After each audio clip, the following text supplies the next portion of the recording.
I am not pleased. How are we all? Sorry for the delay, I'm in the middle of feverishly writing a thing. Driving me up a wall.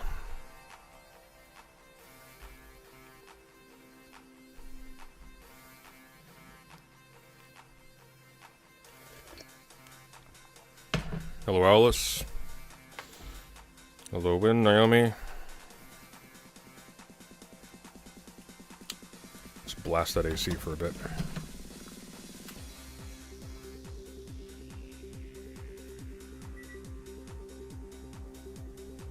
There we go.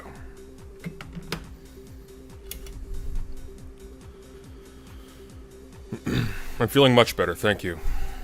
Granted, much better is a relative statement, but I am feeling much better. Who is your muse? She's something.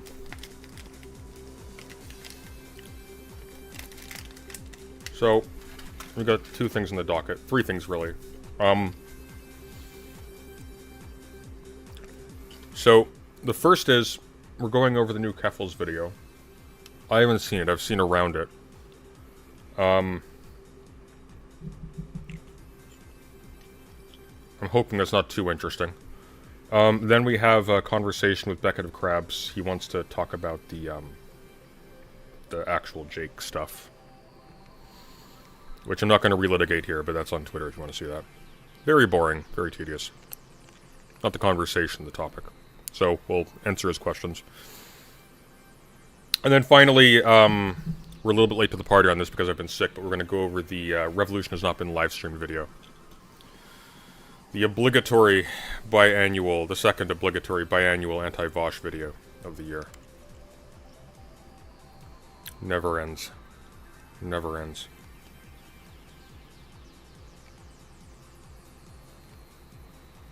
So that's tonight. My voice is very tenuous right now, so I'm not putting up the theory meter. We were just short of $10 off last time.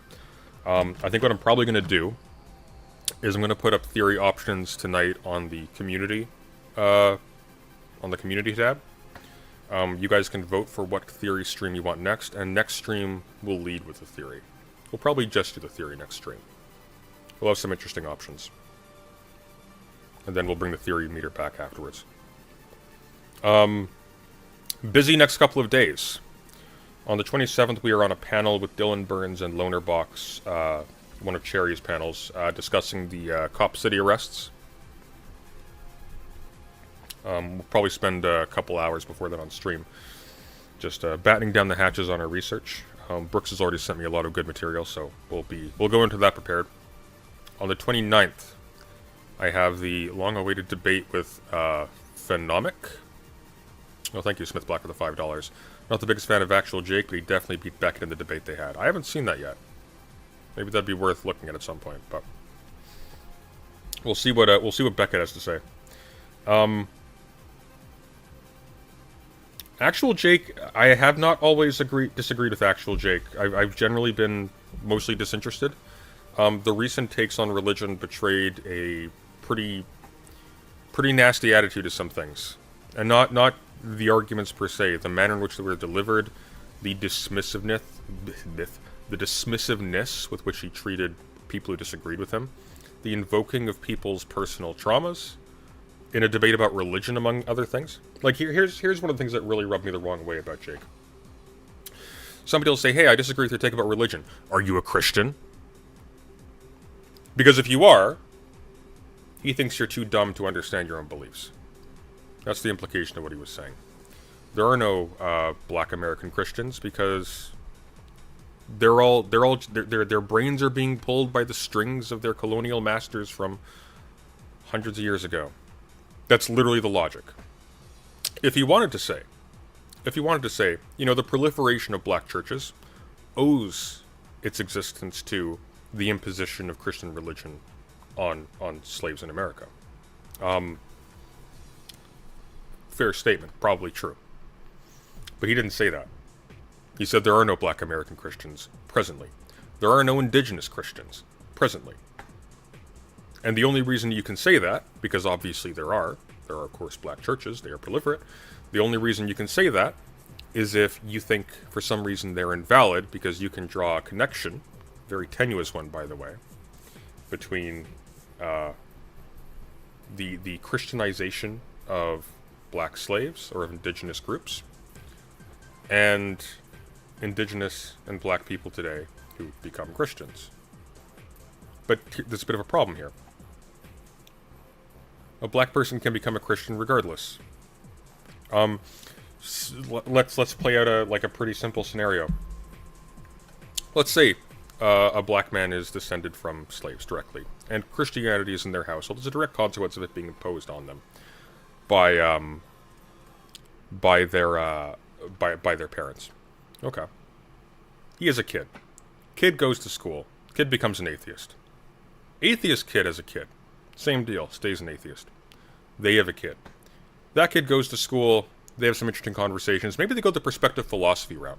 They go into philosophy. They study Hegel. They study a bunch of these highfalutin Christian philosophers. And they go, you know what, I'm convinced. Start meeting up with Christian friends.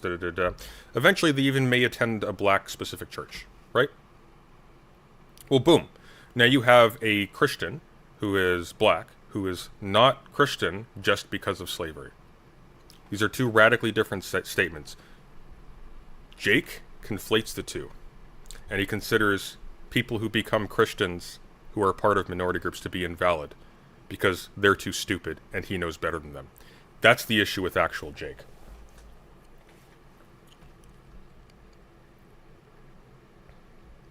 Same with like indigenous Christians.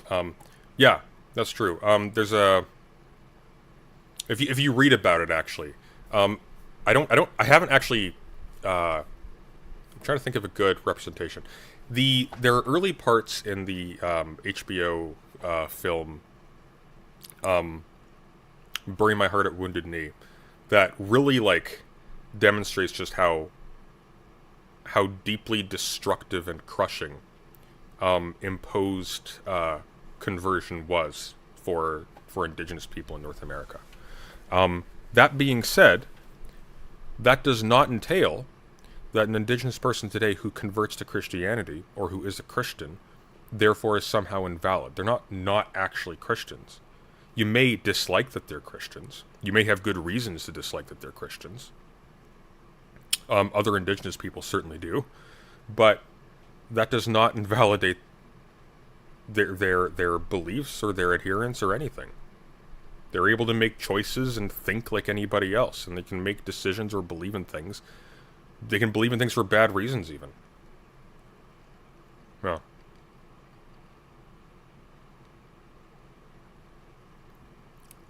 The global south and even a lot of Europe is small C conservative overall. I am too because of my African background, but I am an Eisenhower conservative. Interesting. Thank you for the $5, Lithium. Appreciate it.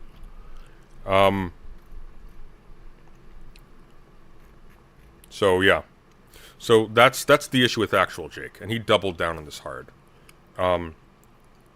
Rico Rance argued against him along similar lines, and he responded to him at one point, and I'm not even joking. Looks like you were able to keep the blue check mark in the divorce. So this person's mental. I'm sorry. Would you say they're not indigenous? Well, that's the only way you can avoid saying that their position is invalid if they're indigenous and Christian, right? Because there's two options. Either indigenous people are not capable, on your view, of holding views that you disagree with, or they cease to be indigenous when they do. So that line's a bit of a parody. However, this is where it gets really sinister.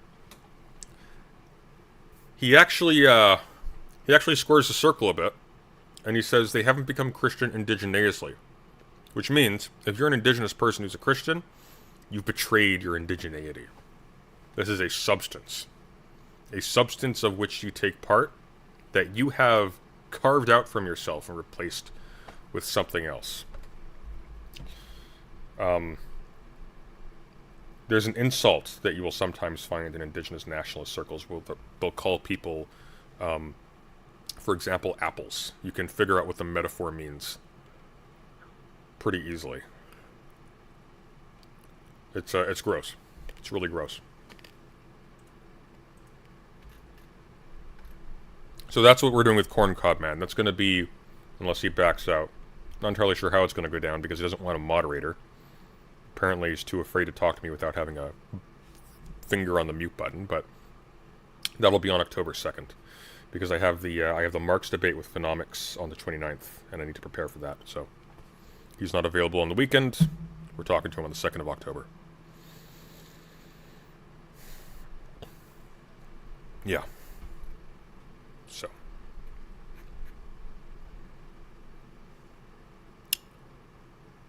So yeah, that's the next few days. And I'm so excited. So very excited. I can't tell you how thrilled I am for all of this. I mean, it'll be content, but dear God. Although, it's been nice preparing for the Marx debate, because I've had opportunity to actually dig into a bunch of stuff I haven't managed to get around to yet. So, for example, the introduction, by the way, to the Cambridge edition of Marx's critique of Hegel's philosophy of right, besides being violently orange, is extremely good. Extremely good.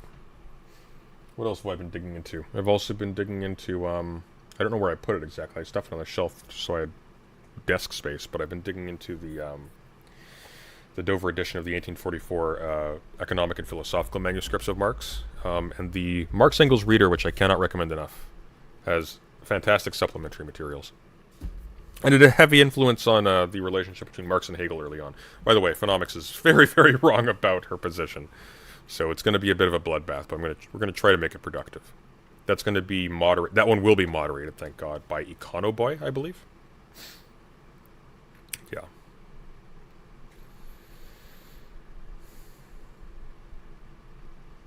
So yeah. So that's this week. All right, but I've spoken enough. Let's get into this because we have a conversation with Beckett of Crabs in a little bit.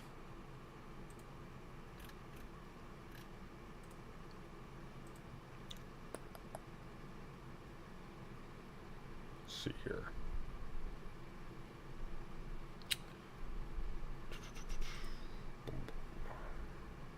Okay. I'm going to run to the washroom quickly, and then we're going to get into this.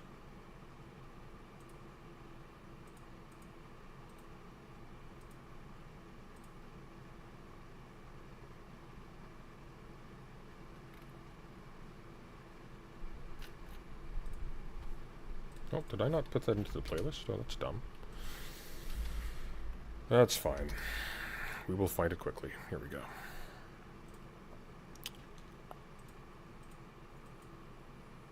Alright. I'm going to be right back, and then we'll get into it.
Okay, here we go. So this is Marxism, Leninism is Dangerous by Keffals. Who used to be a member of the Communist Party of Canada, so this is an interesting decision. It's an interesting decision for a number of reasons. I saw a few of her tweets relating to this. She described herself as being in a cult. I don't know how that's going to pan out in the long run. To be clear, I am not a Marxist-Leninist, and I have no truck with many Marxist-Leninists.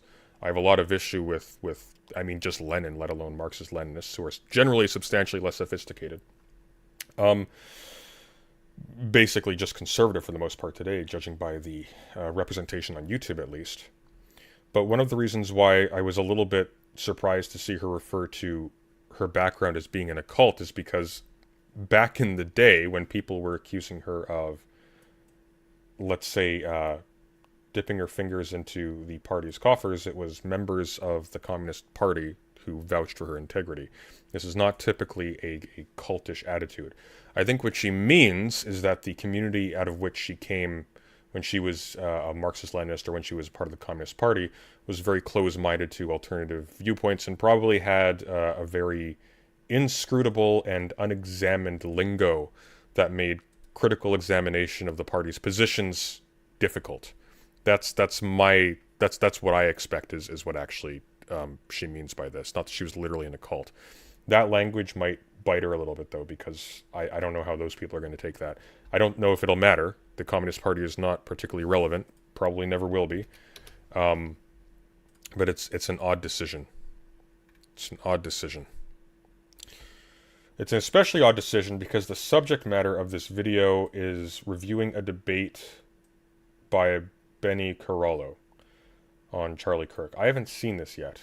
Is this recent? Is the Benny Carollo that's the YTV person who left in the wake of Anna Kasparian's birthing people stuff? Is anyone familiar at all? Like with how recent this is? Not familiar, but does anyone know how recent this was? Keffals, when she was in the party, criticized China and the USSR. Well, good for her. I've seen some very cultish behavior in IRL ML organizations before, like trying to restrict who you date and shit like that. Really? Well, there you go. That is pretty cultish. Maybe a few months old. That's kind of what I figured. Benny's been kind of out of the spotlight for a little bit. Well, this is 19 minutes long. Let's dig into this and let's see what it is. It's a year old. It's from a year ago, huh? Okay. I wanted to discuss a situation that's been unfolding for the past few days, where people have been spreading lies about both me and my friends. If you watch the latest video on my channel, you'll know who Benny Carollo is, a former TYT host who left the network while accusing Jen Guger and Anna Kasparian of transphobia. At the time, I was aware Benny and I had political differences, but it was important to shelve them because she and I are in agreement on trans issues, and I respected what she had to say in that situation. It was important to show. It's a dangerous sentence. It's a dangerous sentence for Keffals to say in this context. You're shelving your disagreements because you agree on trans issues. Okay. Let's see where this goes. Show solidarity to another trans woman in her effort to call out a hostile workplace and her employers who decided to ignore her. I will admit that while I was aware of our political differences, I was unaware to the extent to which she uses her platform to spread what essentially boils down to lies and misinformation. This has become part of an alarming pattern that isn't just unique to Benny, but a large part of the online left. And I know how deep it goes, because I used to be where she was. While preparing for my next video essay, which will be coming out in the next couple months, I decided to take a look at Benny's... No, hang on. No. When she was in the Communist Party, she didn't criticize China and the USSR. She defended them. Look, that's incorrect. Hang on. That's not true. Now, she's disavowing these stances now, so that's not a critique, but like, when she says she was in this circle, like, she's not lying. So, like, this is where she was at, right? So whether you like it or not, Joseph Stalin was one of the greatest anti-fascists in the history of the anti-fascist movement. Under Stalin's command, the Red Army defeated the Nazis and saved several ethnic groups from Nazi extermination. This is a legacy we cannot forget. That's not a critique of Keffals. You're allowed to have bad positions at some point and grow out of them. But somebody was saying that she was criticized. I think it was kind of the opposite. She got a lot of heat for that earlier. She's changed her tunes considerably since then. YouTube channel to see where her career had taken her after her high-profile exit from TYT. On her YouTube channel, I came across a video called "No, Socialism Hasn't Failed." In the video, she makes a long list of strange beliefs that defy reality. Oh, okay, let's see this thing. Let's do this.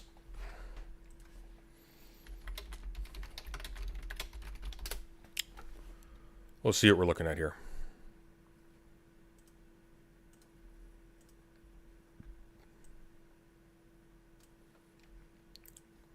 So this is Benny Carollo's "No, Socialism Hasn't Failed." All right. Why are there so much fewer interest in specifically socialism? Like, because we live in a weird era where pretty much That almost gave me an aneurysm. everyone is willing to say that they don't like capitalism, right? We live in a weird era where pretty much everybody is willing to say that they don't like capitalism. But why are there so many people who are unwilling to say that they support socialism or communism, right? Why? Why do I get the bad feeling she's about to demonstrate? Why? Well, it's because a lot of people have been tricked into thinking that socialism is a failed experiment, right? That, oh, well, the USSR collapsed, so that means that socialism is a failed experiment.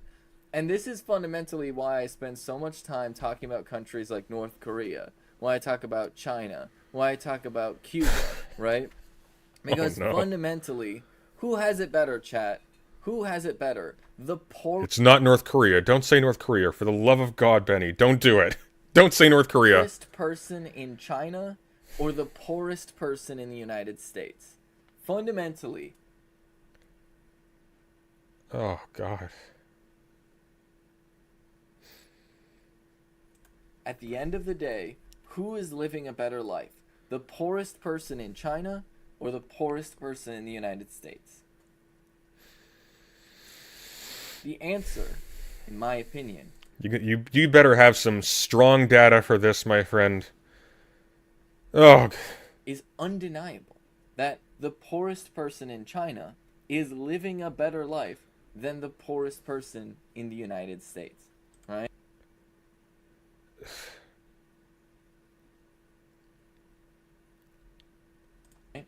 Just like, for example, the poorest person in North Korea is living a much better life than the poorest person in South Korea, right? Even the poorest person in a small country, a poor country like Cuba, right, is living a better life than the poorest person in the United States. This is very important. This is very, very important to understand. this is an article from NCBI.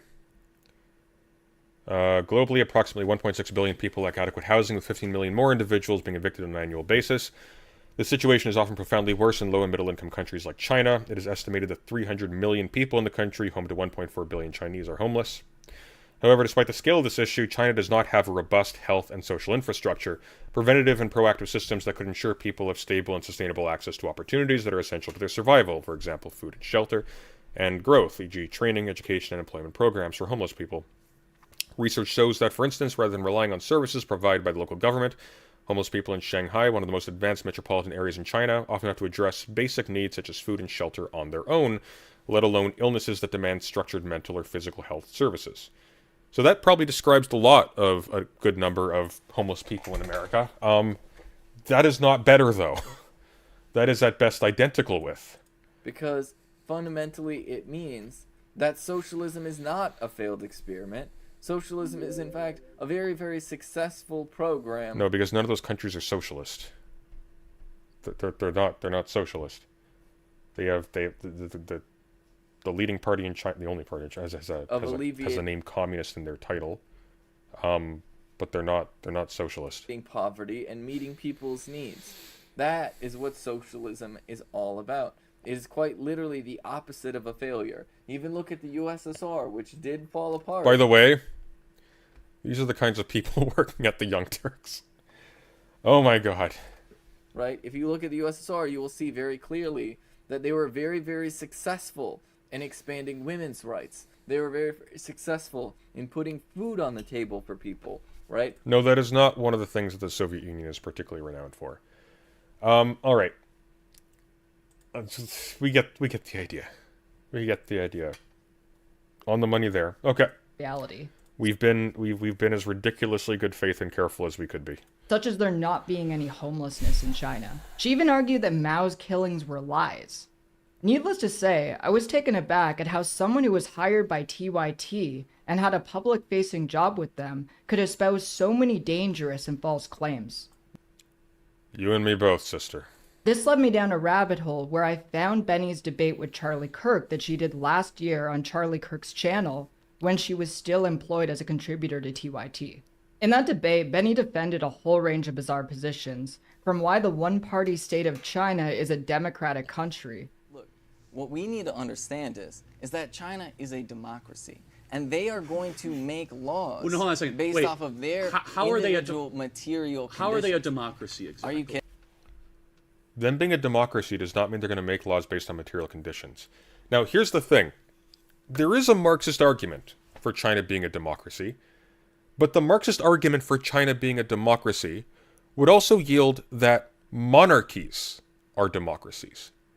Because the point that Marx makes is that in modern states, political power of any form is derived fundamentally from the people as a base.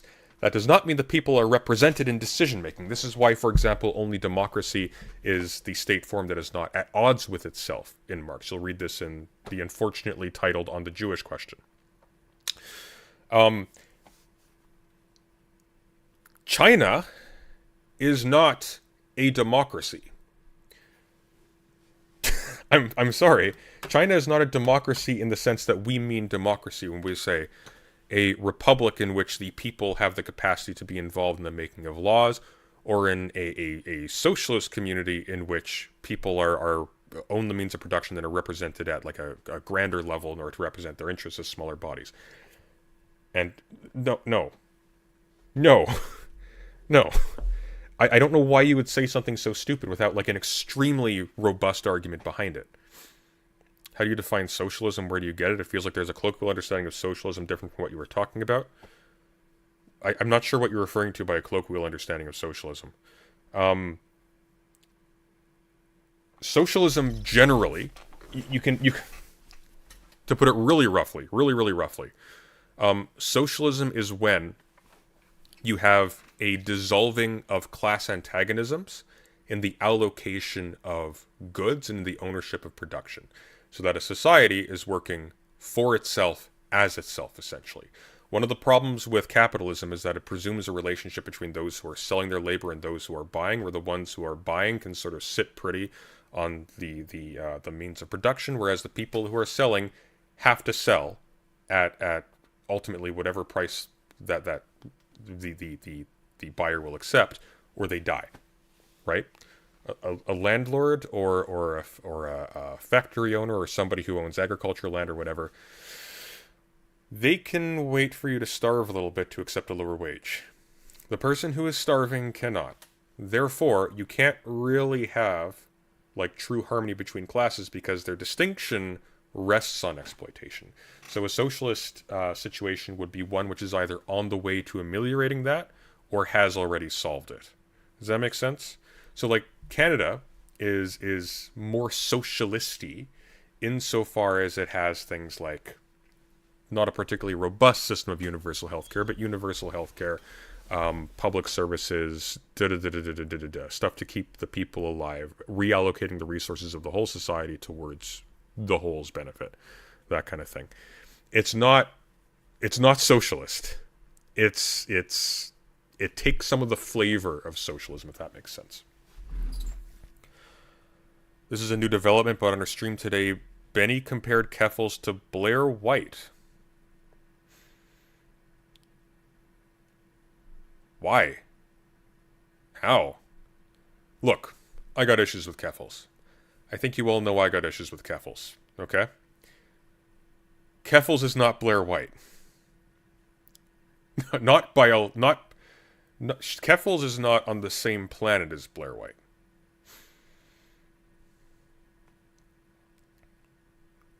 I'll look at this after we're done with this video, but that's preposterous. Benny, you gotta rein it in. You're melting down. Kidding me? Aside from the fact that the central government has a 95% approval rating, which, by the way, before you're like, oh, but Have you been to China? No. To a defense of forced labor camps in the former Soviet Union. So somewhere around 10% of the people, right, that like were in the gulags during their peak. No, not even Brianna Wu is like Blair White. Look, Brianna Wu is a grifter. Brianna Wu is cynical, and Brianna Wu, you know, I'll give you my diagnosis of Brianna Wu, a taste of it tonight before I'm done. But Brianna Wu is cynical and self-serving. Brianna Wu is not Blair White. Blair White is a different kind of thing altogether. Blair White is actively throwing the trans community under the bus to make herself a popular amongst right-wingers who are really, really happy to see one of the good ones bashing their own. That's Blair White. Brianna Wu, different. I'll say that. We'll get into that later. Which, by the way, was after a civil war in Russia, right? Obviously with the White Army that they had to deal with, right? And then the World War II with Nazi Germany, right? The World War II. Were political prisoners. But this is really interesting, right? I believe it was in the Gorbachev years, they tried to do a big reformation and granted a huge amount of amnesty. To like tons and tons of people. Not if you're dead. You know, one of the things that you'll read about, for example, if you actually like read Marx's writings, is that a lot of the people who were responsible for holding on to and I guess archiving Marx's writings at the Marxist Lenin Institute or something, I can't remember what it's called. A lot of them were purged by Stalin. Like they don't get amnesty, they're dead. People that were in those gulags. And do you know what happened, Charlie? Do you know what happened after that? This is something that the CIA documents literally You mean after the reported on. liberalization of the USSR? Charlie! What happened? What happened to the people that were let out of those gulags? They wrote books like the Gulag Archipelago that No. brought down the Most of USSR. Most of them actually ended up right back in those same I don't think most of them wrote the Gulag Archipelago. The Gulag Archipelago is bloody long. gulags because, this is to be very, very clear, that's their normal prison system. That is the normal prison system that they had, just to be clear. Because who do you think set up the gulags? So you're trying to tell me that No, the no. people that were put in the prisons were not political prisoners? No. So what happened to the Mensheviks? Most of the people... What the forced imprisonment of the Mensheviks? Hang on. Wait a second. The Gulag was the government agency in charge of the Soviet network of forced labor camps, which was set up by order of Vladimir Lenin, reaching its peak during Joseph Stalin's rule from the 1930s to the early 1950s. No. How did They did set those up. I'm sorry. The Gulag is not the labor camp. The Gulag is the institution that puts people into the labor camp. Trotsky die? And even going as far as to defend the quote-unquote Trotsky died of capitalism. re-education camps in Xinjiang. He got a capitalism straight to the head. Associated Press also wrote in other articles that these were quasi-concentration camps. Yeah. No, not quasi-concentration camps. They were concentration camps. They were full-on concentration camps. Yeah, so like Yeah, this is the thing. yeah, like, concentration Like camps, this great, is the thing. The yeah. Associated Press fundamentally has like this right-wing bias, right? Like that's just ultimately the reality of the Associated Press because, right? Like who are funding Western journalists? Where do Western journalists get money? Is it maybe through capitalist institutions government? that have you know like their own How does interests NPR in get their these money? things, right? Like, so let's think about this for a second. Right? So Associated Press actually goes and they write an article and they talk about it. Because the reality is, we can have, if we want to live in the real world, we can have a conversation about whether or not China was going too heavy-handed in dealing with the East Turkmenistan movement, which is a terrorist movement. But a lot of Uyghur Muslims, even in Xinjiang, are happy that now they can finally drink alcohol without having to worry about bombing attacks and stabbing attacks. Now we can have a conversation about whether or not they were too heavy-handed, about whether or not they're racially profiling. The Benny. propaganda is insane. The reality No, is, let's have a conversation about concentration. Yeah, we took them from their homes and brainwashed them out of their religion and forced them into work camps and separated their families. But They got booze. Camps. Like, maybe we shouldn't be forcing them to eat pork against their religious conscience. Murdering a lot of them is probably wrong. There's really not a conversation to be had. Like, you're defending concentration camps. I think they're wrong and they're evil. Lady, you're making me side with Charlie Kirk here. This ain't good. We're not looking good at Penny. Major terrorist movement in the United States. How do you think we should respond to that? It was like she was debating from another reality. These were all appalling to me, and I decided to share it with my audience on my Keppel's live channel. That's the microphone I want next, by the way. I think that's the Shure. That's what I'm getting. Quick aside, if you're not already subscribed to that channel, you should absolutely check it out. While I upload pretty infrequently on this channel, I stream about 1 to 2 times a week on that channel and upload videos daily. A lot of work goes into the content over on that channel, and I promise you won't be disappointed. But to continue, I decided to cover the debate between Charlie Kirk and Benny on my stream a few days ago. Before the stream was even over, clips from the stream started to circulate on the part of Twitter where genocide denial is a commonplace thing, so long as the country doing it has a red flag. Many of these clips were dishonestly framed or included straight up lies, but I As a Canadian, that hits close to home in a weird way. won't get into debunking these clips right now. I'll likely go through them at a later date on stream. The day after I covered her, Benny addressed the situation on her Twitch stream. On that stream, she made dubious claims, such as saying that I am specifically targeting her because she is trans, despite the fact that none of my criticisms have anything to do with her gender identity. Keffals, famous anti-trans woman activist. That's what she's known for, really. More importantly, she gloated she was paid $3,000 by Turning Point USA. I don't know if you can tell anything about Keffals' platform, but she absolutely hates women, just more than anything else. The organization run by Charlie Kirk, to do that debate. The funny thing is, though, Charlie Kirk paid me $3,000 to be at that Why is Keffals lighting Benny up public like this? Well, we'll see. debate and laugh in his face. And I don't... Let's hear this again, sorry. She gloated she was paid $3,000 by Turning Point USA, the organization run by Charlie Kirk, to do that debate. The funny thing is, though, Charlie Kirk paid me $3,000 to be at that debate and laugh in his face. And I don't think Keffals is getting paid $3,000 to watch it. I mean, maybe she is. So good on you if I guess that's what you're getting. But, like, at least I have an excuse, Money? That's not an excuse. That's the thing that corrupts your ethical judgment, Benny. That's not an excuse. That's the accusation. You made your movement look bad for cash.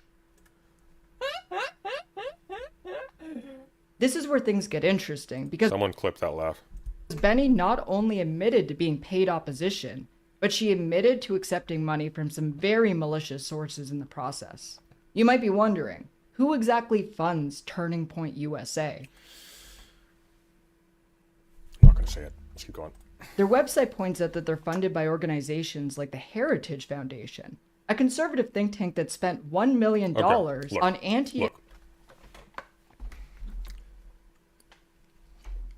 I get where she's going with this. The money was acquired by really, really bad people who are doing really, really bad things to hurt trans people. And by the way, Heritage Foundation is not just targeting trans people. But it's not so much a matter of where the money comes from. It's a matter of what it's being purposed towards. Had Benny gone on and actually humiliated Charlie Kirk and taken thousands of their dollars, win-win. The problem is that Benny is an arrogant and ignorant person who I have to assume is not stupid enough to not recognize this, who threw her side under the bus, making them look stupid for the $3,000. You do have an obligation to perform well under these conditions. Under those conditions, it doesn't really matter where the money comes from. In fact, better if it comes from an evil organization like this, because that's money they have thrown into the sea.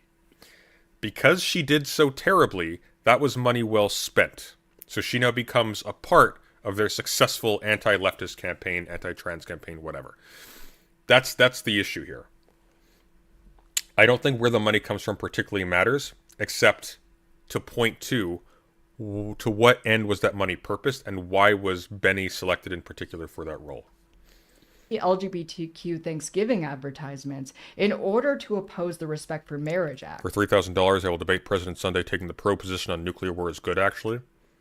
For $3,000, I will too against you. We will both argue to see who can argue the best for nuclear annihilation. A legislative effort to repeal the Defense of Marriage Act and thus limiting the federal definition of marriage to between a man and a woman. But the money that Benny accepted didn't just come from the Heritage Foundation. If we take a closer look at Turning Point USA supporters, we'll also find groups like the Alliance for Defending Freedom, which the Southern Poverty Law Center has designated as an anti-LGBT hate group. According to the Southern Poverty Law Center website, the activities of the Alliance for Defending Freedom include supporting recriminalization of sexual acts between LGBTQ adults in the United States and criminalization abroad, defending state-sanctioned sterilization of trans people abroad, contending that LGBTQ people are more likely to engage in pedophilia, and claiming that a homosexual agenda will destroy Christianity and society. Someday.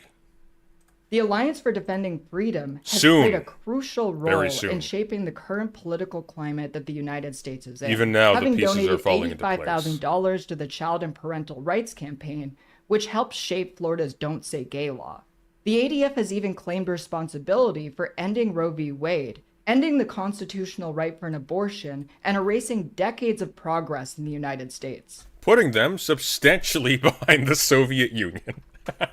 Alarmingly, it seems like Benny didn't even question why these heinous organizations would pay her for a debate in the first place. As I pointed out in my debate reaction. Okay. Here's the problem with this line of argumentation. Keffals is 100% right, by the way. I agree with her. I just can't help but notice that you platformed Keemstar for 2 hours for free. Okay? And it was the exact same dynamic. There is a difference in that Keemstar was fooling her, arguably, sending out little signals. No, maybe I'm actually transpositive, and I can kind of buy that she was fooled. But it's like, this is why you got to be really careful, because that now gets turned against you really easily. I'm not going to. I think that what Benny did here is significantly worse and of a different kind. But it's like, you tread a little bit lightly here. You're not too far afield from doing that yourself. She served as a useful patsy for the right to dunk on left-wing ideas in defense of their extreme positions. She was paid to make the right look good. I wish the situation ended with Benny just being clueless and accepting money from Charlie Kirk to, in her own words, sit and laugh at him for an hour. But instead, Benny decided to... And once again, here's why I don't have a ton of sympathy for this. Because this, I'm going to spoil it a little bit. This is the friend she brought up, okay? This is the friend that's being lied about. And she probably is being lied about. Benny is not a smart or responsible person. That react spawned a barrage of clips on Twitter which resulted in Benny lying about me and I think you mean my friend, Brianna Wu, on her Twitch stream. These are my thoughts on the situation. Brianna Wu went onto Tim Pool very recently and thoroughly embarrassed herself. She had seemingly zero preparation. She spent an exorbitant amount of time relitigating. I don't like the thing was about Gamergate initially, but it's like she would make an accusation, have no information to back it up, pivot to something else, make another accusation, have no information to back it up, pivot to something else. They would dispute some kind of political issue going on. Tim Pool would sometimes outright lie. Brianna Wu would be so unprepared she would have no retort. She'd have to pivot and move on. And this went on for 3 hours. There are other currencies in the world besides money. There is, for example, attention. And if you're gaining attention at the expense of your movement, that's also bad. I don't think Keffals is going to say anything about this. If she does, I'll be pleasantly surprised. Power to her if she has that kind of integrity. But I haven't been impressed lately. And my expectation is that we're going to basically be attacking Benny justly for things which other people we are allowing a free pass. And I don't like it. That rubs me the wrong way. to lie to her audience. She continued to spread dangerous misinformation in response to someone who was explaining why people were rightfully upset with her. In her defense of the camps in the Xinjiang region of province, she said, The Uyghur thing, according to the UN Human Rights Council, is normal prison things. This statement was not made out of ignorance. Benny knew of the United Nations Human Rights Office of the High Commissioner report, and she lied to her followers about what the findings of that investigation was. While she told her followers it was just normal prison things, the report included multiple credible testimonies of women being interviewed saying that they were forcibly sterilized or given forced abortions. The report itself ends by saying that beyond a shadow of a doubt, there are serious human rights violations being committed in these camps in Xinjiang. These include threats not only to the prisoners in the camps, but their entire families as well. One of the interviewees said, "We had to sign a document to say that we would be silent about the camp. Otherwise, we would..." I think even Bad Empanada had the right take on this one. Even he, I think, was chastising Hakim for doing genocide denial. Be kept for longer, and there would be punishment for the whole family. And Benny doesn't even touch on the reason that this report was written in the first place is because of the long-standing pattern of people going missing in the Xinjiang region and the families who were left in mourning trying to find them. The situation began to escalate after Benny began to fight with my friend Brianna Wu, who expressed her frustration with Benny, ignoring... If your response to a thoughtful, well-sourced video critiquing the historical inaccuracy of your positions is subscribed to my nudes, it's hard for me to take you seriously.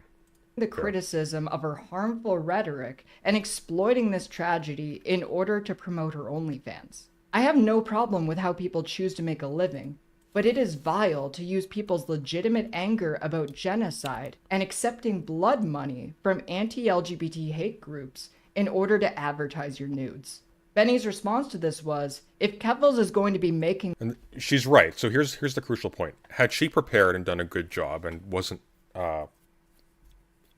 being party to being an embarrassment for the sake of Charlie Kirk, Heritage Foundation, etc., for the sake of their goals of discrediting the left and discrediting LGBTQ plus advocates, etc., that would not be blood money. Had she prepared and actually given a good representation of her side, it wouldn't be blood money. It would be stolen money. It would be money that had been turned away from its bloody purpose to something else. As it is, she's now mutually profiting from that slandering of leftist activism. That's the issue here. And unfortunately, there's no way to salvage that. Keffals is just 100% correct here. I don't know why I say unfortunately. I'm not party to Benny at all. So Benny says, if Keffals is going to be making money off of me, what's the problem with me making money? Because Keffals is making money off you, you're making money off of the trans community getting eaten politically. That's the difference. Money off me. What's the problem with me making money off her? At least what I'm doing is honest work. Following this, Brianna decided to confront Benny in her Twitch chat, as Benny had gone live on Twitch to cover the conflict between her and Brianna. I think it's likely Benny has since realized how badly she came off in that conflict, because she has since deleted the VOD of that stream. While Benny did address what happened on social media, she lied and said that she had never speculated on whether or not Brianna was trans. In reality, both of them honed in on this, mocking and belittling her, and even going as far as to say that she isn't welcome in the trans community. Benny uploaded a clip from that stream, although purposefully leaving the offending part out. You can immediately pick up on the tone in that stream and how much of a bully Benny was being, purposefully ignoring the fact that this entire situation came about because of her defense of genocide and authoritarian governments. It is incredibly unfortunate to me that Benny failed to engage in any of the criticisms that I had made of her. While I could point out that her positions were filtered through Can't imagine what that feels like. false representations of me via Twitter clips, I think it's important to say how much she even had to say before playing the clips. Are we going to see and how the very clips? little of what she said was... We're not going to show us the clips? Okay. So here's one of my problems with this, and I have no truck with Benny. Benny's an imbecile, but here's the thing, okay?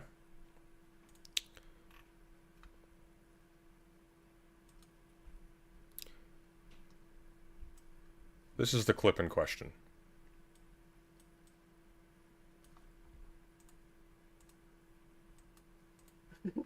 Are you still here, Brianna? I'm curious. I don't think she is. Yeah, I think she might not be. But if you are, Brianna, like, I don't think know. she probably blushed because you were talking about her, and then she got really shy and had to leave. Why don't you go back to Twitter and tell trans people how we need to, like, you know, pass better and appease cisgender folks more, because we're too complicated and difficult to understand, I guess. Why don't you go back to Twitter and do that, so that your miserable followers can, I'm you just know, a little feel better about themselves, okay? Like, you know, for the love of God, mind your own goddamn Why the business. fuck did that get blocked? I have no idea. Why is it? I have no idea. I'm not gonna sit here and like deliberate as to whether or not Brianna Wu is trans. That's really irrelevant to the. She's responding to a comment. She's asking, why was this comment blocked? She's responding to it. Somebody in her chat was speculating about whether Brianna was trans. She said it's irrelevant. That's not speculating whether Brianna is trans. That's unfair. To the moment, isn't it? Right? Like She might be. There's terrible trans people out there. Like yeah, there's like. I've met a lot of. Fucking trans people. She's not speculating if Brianna is trans. She's saying, don't know, don't care, it's not relevant. She could be. She's a bad person, and even trans people can be bad. That is not speculating if Brianna Wu is trans. Speculating if Brianna Wu is trans, like like the whole transvestigation shit show, that would be a thing that Slimeball's like, doesn't matter. Point is, that's not what they're doing. That's not what they're doing. People are not a monolith, right? And Don't do it, Sunday? Don't do what? She might be, says the person sitting next to her. Yeah, she does. The person sitting next to her does. Like, it doesn't matter. Like, it's a bad sounding sentence, but it's not. That's not speculating whether she's trans. I know you weren't claiming this, but it just, like, fucking... Don't show us a speculation. No, I'm not showing you what speculation would look like. What I'm saying is, there is no speculation. It's actually kind of the opposite. They're rebuffing speculation. Oh my god, we're different people. Holy shit, trans people disagree with each other all the times, very fundamentally, in very important ways. I don't play the game of speculating as to whether or not someone is trans. Brianna Wu's words on Twitter speak for themselves. And, like, at a bare minimum, she is unhelpful, at best, to the trans people. I don't care if... I actually agree with this. We're going to get into this why in a moment, but here's the part where Benny loses me pretty categorically. she's trans or not, she's still not welcome in the trans community. That's stupid. I don't know if she's trans or not, but she's still not welcome in the trans community.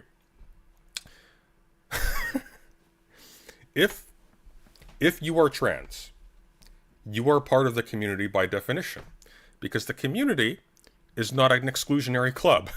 It's a demographic. Community we use as a shorthand. There's not actually a secret organization of trans people. You have to show your card and everything. Yeah. She's not allowed to be a part of the community either way. Yeah. Either way, she's not in the trans community, so to speak. I don't know what the hell they're saying here, but it's really stupid. Anyways, point is, this is unfair. They were not speculating as to whether or not Brianna Wu was trans. Was even a response to the content of my videos. It is very important to left-wing politics to engage in good faith with people on our own side when we disagree with them. I know many in my audience will say that Benny is no longer a leftist, given her defense of authoritarian No, Benny is a leftist. She's an idiot, though. Here's the thing, like, there's two senses of leftism. There's leftism in the sense that you are sort of a part of the bipolar culture of American politics. And you fall on the anti-right side. That's sort of superficial leftism. We'll get into that too in a second. It's going to matter very shortly. Oddly enough, when I'm talking about Brianna Wu. Actual leftism is an actual critical attitude towards institutions, traditions, that centers the improvement of the human situation over the protection of these other things that are tertiary to the human condition. Does that make sense? Like, it is a leftist stance to be willing to criticize your mode of government or your economic system or your gender norms, etc., to the end of improving the lot for humanity. It is a very right-wing thing to defend these against that for their own sake. Genocidal regimes such as China and the DPRK, and I sympathize with that sentiment. But I want to point out what I said at the beginning of this video. When Benny left TYT, I took her criticism seriously. Benny is still very much a progressive, and on most issues, I'm still in agreement with her. I prominently featured her rebuttal to Cenk concerning trans healthcare and how it relates to the topic of trans women in sports. I think she had great things to say on that topic and stand by the value of her words there, which is why I included it in my video. We should be able to have disagreements on the left without resorting to outright toxicity. I would be so sympathetic to this if it wasn't for my direct experience with Keffals, etc. Because that's fundamentally not what Keffals, etc. are about. You try disagreeing with these people on anything robust. You try disagreeing with these people on something superficial. And you will be torched. However, they will turn a blind eye to people with money and influence who are actively attacking members of the community. We're going to look at this in a moment. This is grossly hypocritical on Keffals' part. I would change my tune so fast if she started applying this standard to herself and to the people she associates with. I don't have faith that's going to happen, though. Benny making statements towards Brianna, such as her not being welcome in the trans community, are the exact type of unhelpful responses that should be discouraged in left-wing conversation. I do not want my viewers to come away from this video thinking that I'm encouraging people to attack Benny for her positions. What I would like is that we all do our best to participate in healthy dialogue. Sometimes that will mean heavily disagreeing with other content creators. This is simply part of being in a political space. This is why I'm saying this is a dangerous position for Keffals to take, okay?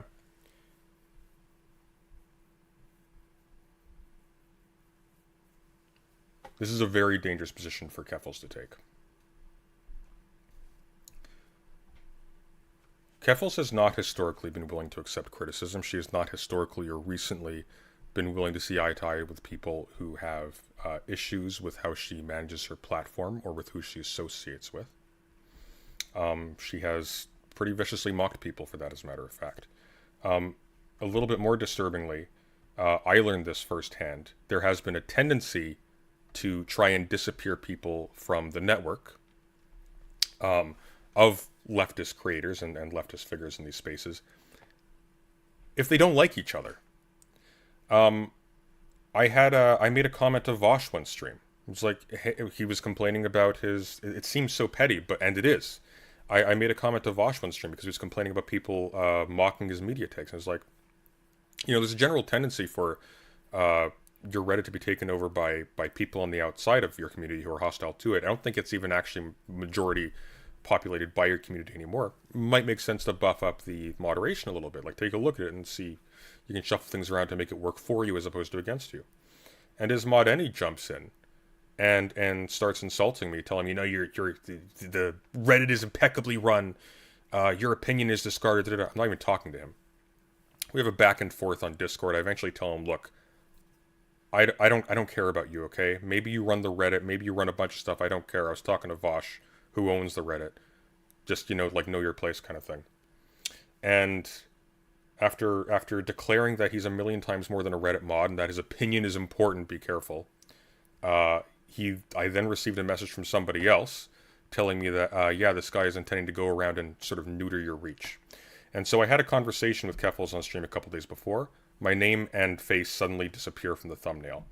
I am suddenly, like, a whole bunch of, like, weird little things start happening. And it's like, okay, I can't raid into other channels anymore.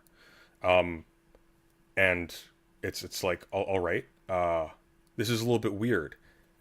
I messaged Keffals, hey, just want to check to see, like, we're all good, right? Just, like, got a little weird with any da-da-da. Just want to, check in. No response.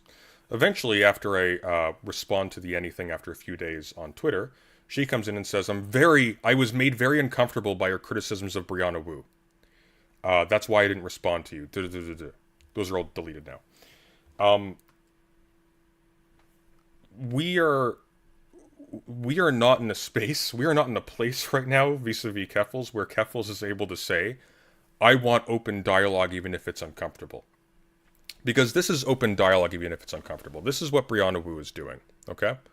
We're gonna close this now. We're gonna bring up this. This is what Brianna Wu is about. And I'll explain why this is a problem as we go.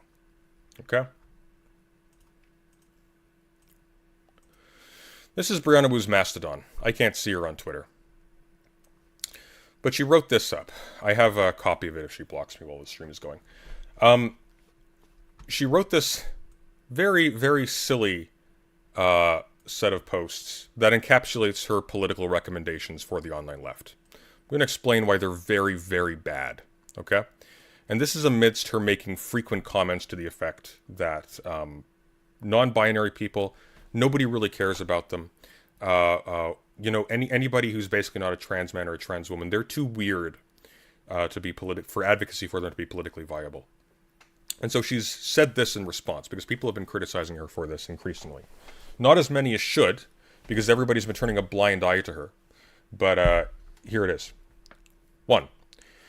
There's a huge schism on the left I've struggled to understand, and I think I figured out how to put words to it. Please tell me if this rings true to you. There are policy leftists, and there are infinite leftists. I am a policy leftist. There are specific policies I want with a beginning and end. That language is important. I can argue them from a rational basis without calling you names if you disagree. I mean, funny in my experience, but we'll leave that for now.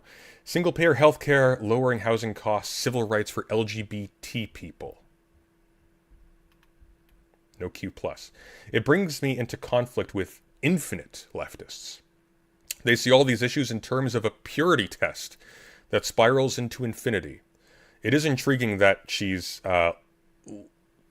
applying a negative label to people who don't abide by her standards while criticizing those people of engaging in a purity test.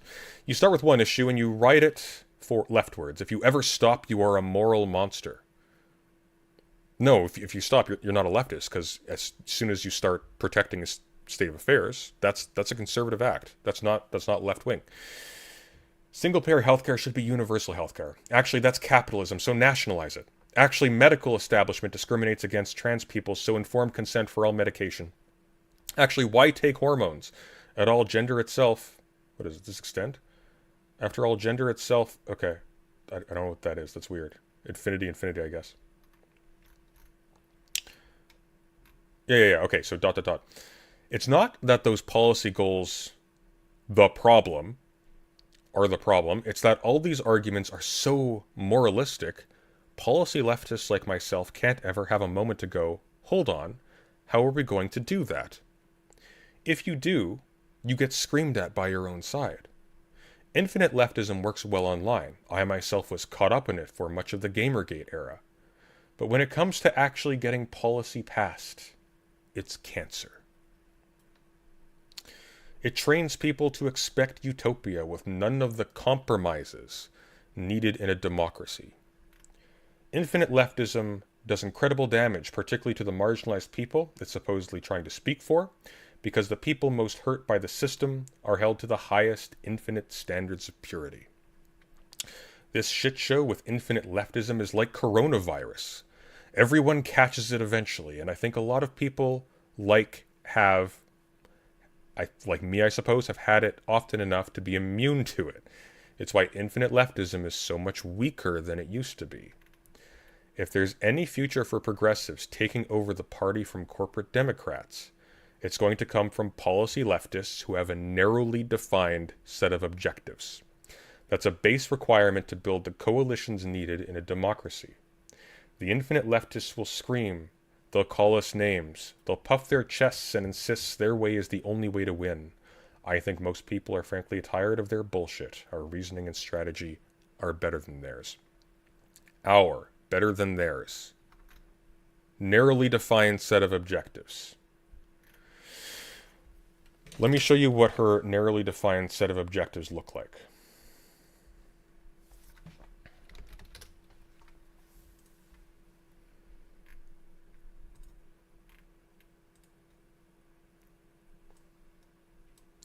These are Brianna Wu's narrowly defined set of objectives.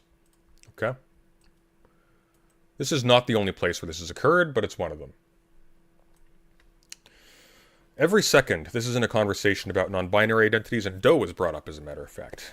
Very great friend of the channel. Every second, the discussion about transgender people is about anything but civil rights in the form of public policy. Is a second the conversation is not serving the community's needs, which are serious and important. Insomniar replies, actually recognizing them as valid people, including recognizing their identity, is important. And she replies, I don't know a single trans person that feels this discourse, which is overwhelmingly led by cis people, is actually helping the community. Other people can confirm that she's been going around making this argument in myriad different places. Here's the problem with Brianna Wu's infinite leftism, okay? I'm going to outline it for you. This is the problem with this strategy of arbitrarily deciding on the basis of guesswork, ultimately, that you're just too weird to be advocated for. 1. Abandoning advocacy for some subsets of the trans community on the grounds that they, based on sheer guesswork, are too alien or uncomfortable for the average voter to sympathize with will set a precedent for carving off parts of the community for the sake of popular appeal. Leaving aside that if we adopted this sort of thinking, we wouldn't even have gay rights by this point. 2. This will result in fractures within the trans community, as advocacy for certain subsets is deemed politically non-viable, and anyone with an identity outside of trans man, trans woman, possibly with medicalist conditions defining each to make them less weird and more palatable, will no longer have their interests represented by the whole. 3. These groups will then have their respective interests formally opposed to each other. The interest of the whole is now opposed to the interest of the part who is being abandoned for the viability of this grander strategy, supposedly. We'll see why this actually works against the whole in the end anyways. However, given the populist nature of the plan, of the strategy, the group with the more members wins, and so the more and more specific your identity is, the further and further away from representation you are. In fact, you are increasingly treated as a liability for the movement as a whole, and this will create friction within the trans community itself. 4. These non-viable groups will then cease to be represented in the community and will be massively demoralized. Eventually, many of these non-viable persons will disengage, resulting in an overall shrinking of the size, density, and diversity of the trans community as it becomes more exclusionary. 5. This will have no effect on the economic security of large media representatives of the trans community. However, the shrinking of that community will result in growth stagnation. The audiences of major trans representatives or pro-trans representatives in the media, they won't lose their audiences. Their audiences won't move on to other channels. They're desperate for representation, but the audiences won't grow. Which leads to 6. This will create serious financial incentive for trans representatives to curate their content to appeal to other audiences in order to grow. We've seen this across the board. We've seen this on the Young Turks very strongly, with whom Brianna Wu has a very strong relationship. We've seen this with Keffals a little bit. We've seen this with everybody so far. It seems to be more or less ubiquitous. And 7, if they are successful in gaining another audience, something a little bit weird happens. The trans audience won't get more representation in the spaces of these new audiences. Instead, they will begin to shrink in the audiences of the representatives to a minority status in the audiences of these media figures. And eventually, if they become unpopular enough, which is very likely given the fact that they aren't being normalized, they're actually being sidelined for the sake of a populist message, eventually they may be disavowed altogether. We've already seen this happen with non-binary people. We've seen this with specific categories of non-binary people extensively. We haven't even really achieved equal representation for a lot of them so far at all. And yet already. So, it's not good. And I guess the wonder is, why would Wu advocate for such a counterproductive plan? There's 2 reasons. The first is that despite recounting her extensive political experience in almost every encounter Wu has, as if she's in a never-ending job interview, Brianna Wu has almost no political experience to speak of. Her experience in politics begins with volunteer canvassing for a segregationist, Trent Lott.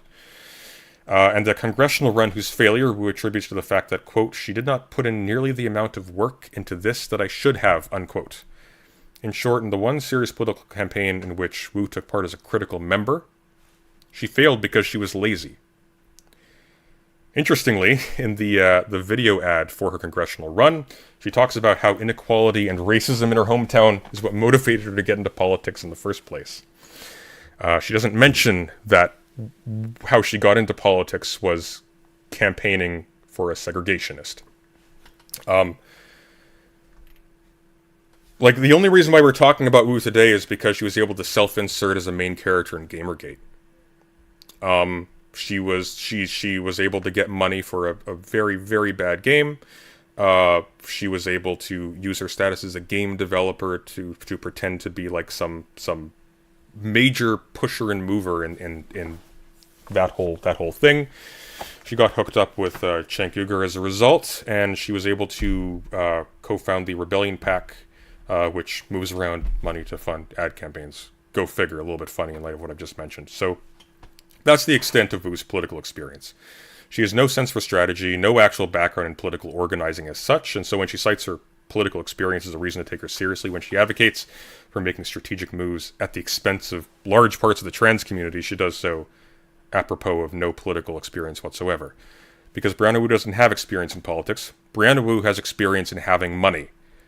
You're allowed to fail when you have money. When you have lots of money and you're able to give people money, people will let you fail and they'll come back to you because they also want your money. The second reason is because she doesn't care about your well-being.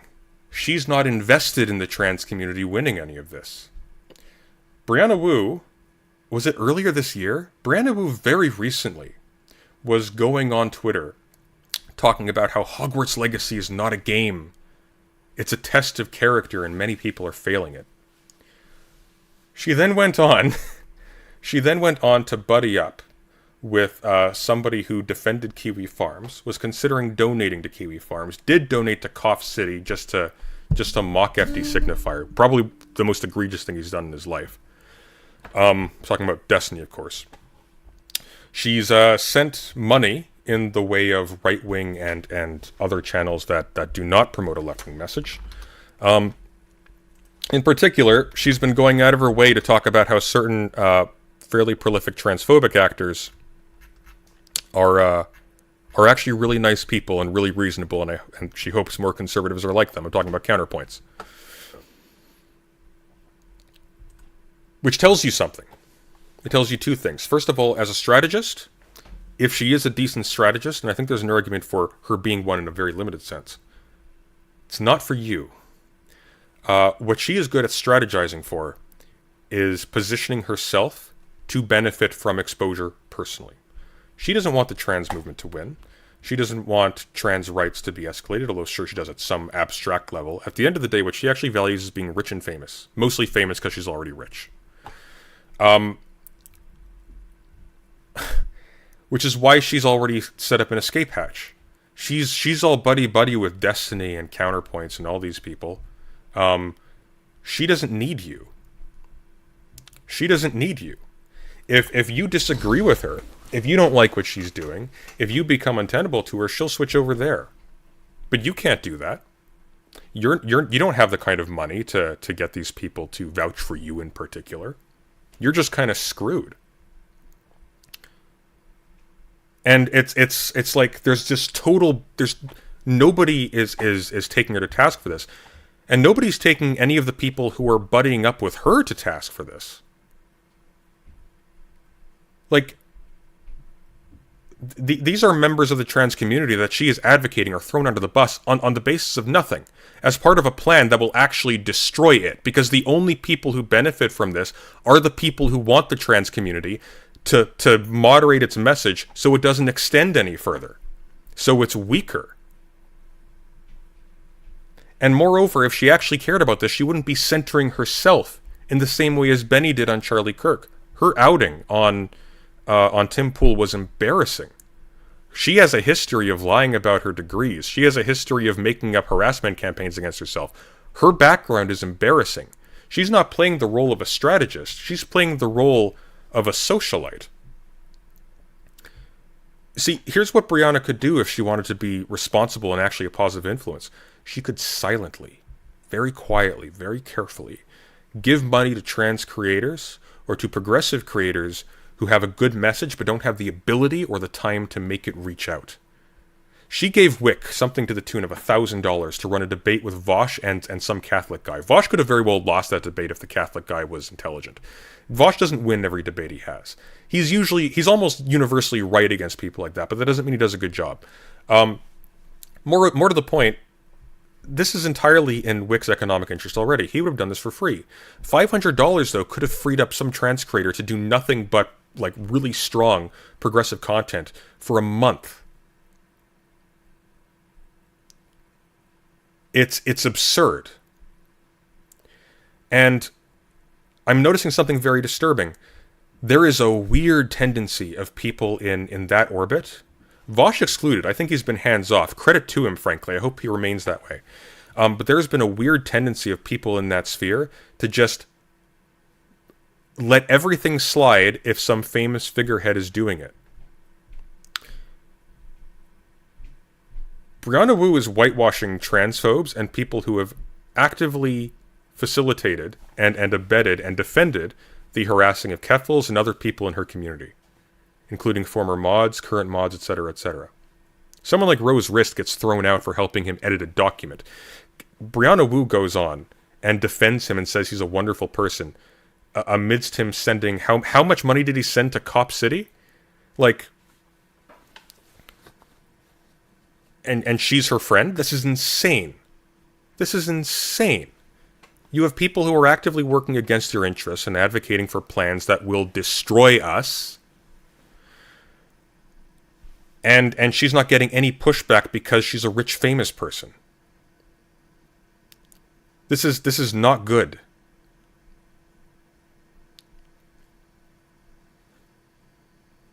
So, because here's the deal. This is what will happen if you follow Brianna Wu's advice. Brianna Wu will have a short spot in the limelight. She's a very ignorant person, and a very lazy person, and a very opportunistic person, so it will not last. Because she can't compete intellectually with most people. This is why Tim Pool, of all people, was able to give her the runaround for 3 hours. But she will get into a position where she is able to embarrass you. She will embarrass you mightily. She will either disown you or will be disowned. Afterwards, you will be the worse for it politically. You will be saddled with the spectacle of having a bunch of cynical money grubbers running the show, and you will be no better off for it. And in fact, you'll be worse off for it because now the trans community, if it's abided by her logic, has fractured. Because now you've created essentially class divisions within the trans community. You're non-binary or you're too weird. Yeah, you just shut up, okay? You're not. We can't get leftism. We can't get progressive policies put into place if you exist. So just be quiet. They're not gonna like sit in for that.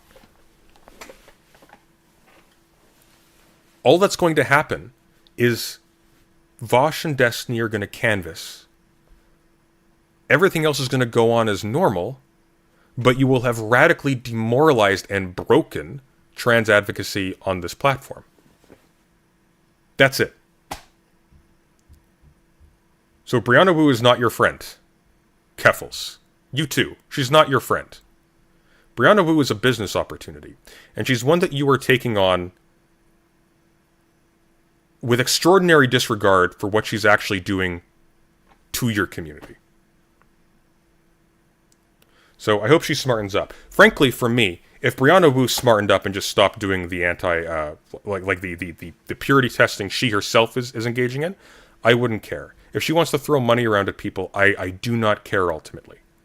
But when she's now using the position she has essentially bought her way into to start advocating for abandoning large parts of the trans community, that's sick.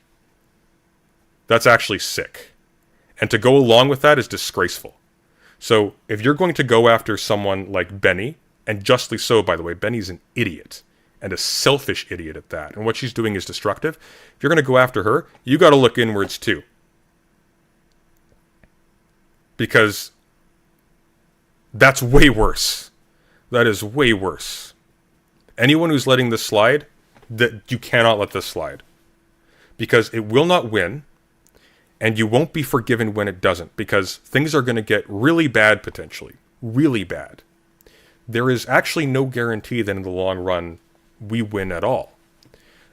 It took thousands of years to get the legalization of gay marriage in this country. The logic that Brianna Wu is peddling, and the people who are defending her are de facto signing off on, is one which would have prevented us from even getting here now.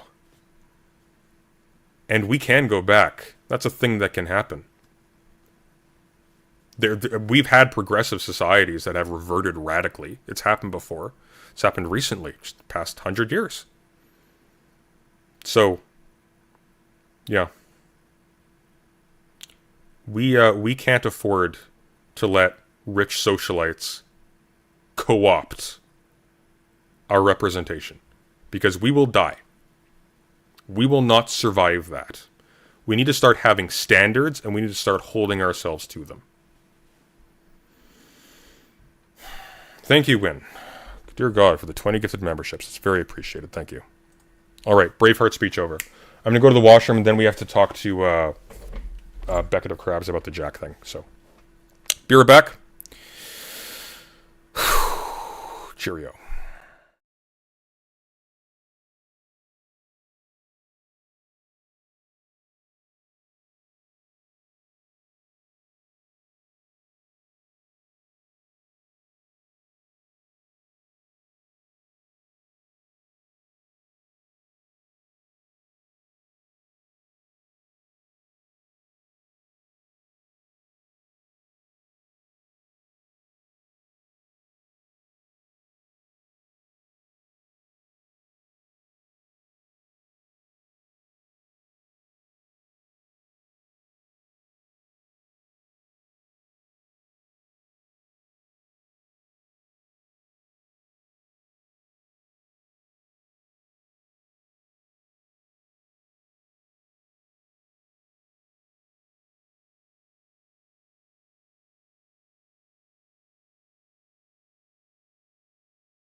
All right, we're back.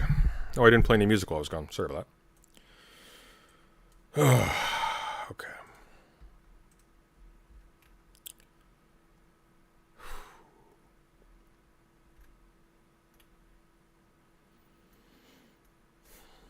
VTuber PS Win. I'm already a VTuber. Notice how I have hair again? Where do you think that came from?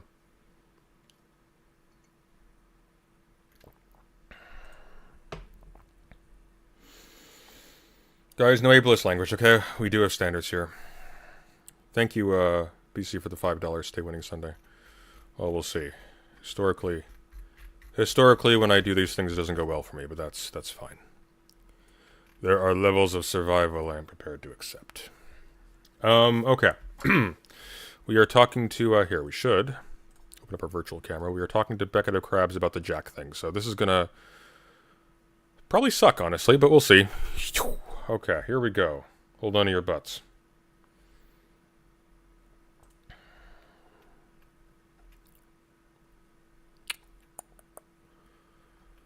Guten Tag. Hold on, give me 1 sec. You're very quiet. Why are you so quiet? I apologize. Right, give me a sec. Let me get you. As well you should. Disgraceful. Oh, fucking hell. We've been watching the Keffals debate. Oh, yeah? The Keffals debate. There's a debate? Oh, not debate. Her coverage. Oh, you mean the video today? Yeah. Yeah, I just finished that. I don't know if that's just me, but you're stupendously quiet. Jack, can you, try speaking again? Test 1 2 1 2. Testing. Okay. I think we'll boost. Is that any better? Does that sound any better? Sounds a little better. I think I'll just try to boost you as much as possible. We'll see if that works. Okay. So. Can't wait to see Sunday talk to Vosh about Woo. I'm not talking to Vosh about Woo. Oh, Tony. Tony. Anyways, give me 1 second. On screen. There we go. Technical joys today. Is my camera all right? Am I coming through okay? Camera seems to be fine. Lovely. Good evening. How are you? Oh, I am exhausted, but I'm doing all right. What did you think of the Keffals video? We just finished it. I think it's a fucking massacre. I have a lot of thoughts. I mean, look, I generally agree. I get annoyed at a couple of things. I think one of the big ones is I'm only about 27 minutes into it. I think some of Keffel's points are equally dumb. I have a bugbear. I think when people say things like there's never been a true communist system, for example, I just think those are really dumb arguments. What do you think so? On the other side. Because as somebody who's like read Smith, there's never been a true capitalist system either. Like by the philosophical standard, there's never been an actual capitalist system. No, I mean, never say that because sure. we understand what a capitalist system looks like in reality, as opposed to the philosophical idea of it, right? I'll take your word for that. I think one of the reasons why I would not, for example, use China or the USSR as examples of the possibility of socialism is primarily because the particular forms that those states took was the consequence of actually like compromises and specifications of Marxist theory, sometimes not even Marxist at all, in order to achieve these. So, for example, one of the massive debates between socialist thinkers leading up to the revolution in Russia was between, not leading up to, but between socialist revolutionaries in the last century was between Lenin and Luxemburg. And one of the things that Luxemburg critiqued Lenin for was his, I'm butchering this because I'm giving like the really rough version, but Lenin had a fear of corruption of the party goal, of the aims of socialism on the part of the vanguard from the lower downs. And so he was very, very big on having a professional political class, the vanguard itself, have a strict top-down relationship with the people below them. Luxemburg was critical of this because she discerned that this would really undercut the intellectual and industrial whatever creativity of the working class broadly. And so all you would end up doing is having a permanent entrenchment of all the worst elements of any sort of state structure, where you have bureaucrats acting as essentially like priests and executioners, and nobody else having a say, and having like general intellectual stagnation as a result, because there's no outside voices or diversity inside the thing. However, that logic gave Lenin a massive survival advantage in terms of taking power in a state structure in a society already under revolution. And so there are reasons why that one has more survival value in the case of revolution itself, but it never caused a revolution, and it never carried one through to socialism itself. It always only took over a state but was at an the same time, intermediary like period. Yeah.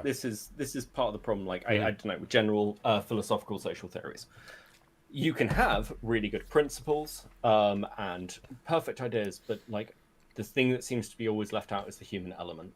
This happens in economics, in classical economics, like often. Oh, that's precisely Luxemburg's point.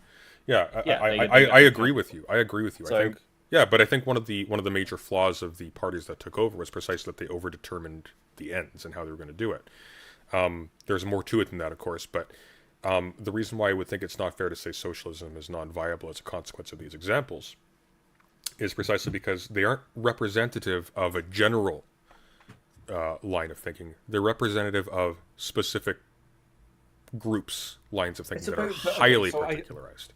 But I'd also say that we'd still say that while they may not be like perfect because of like whatever factors occur. Well, it's not a matter of them being perfect. It's that they literally just aren't that. They're something. They're a strategy to attain that, but they're a bad strategy, or they're a strategy that may be good in some time, but bad in this one.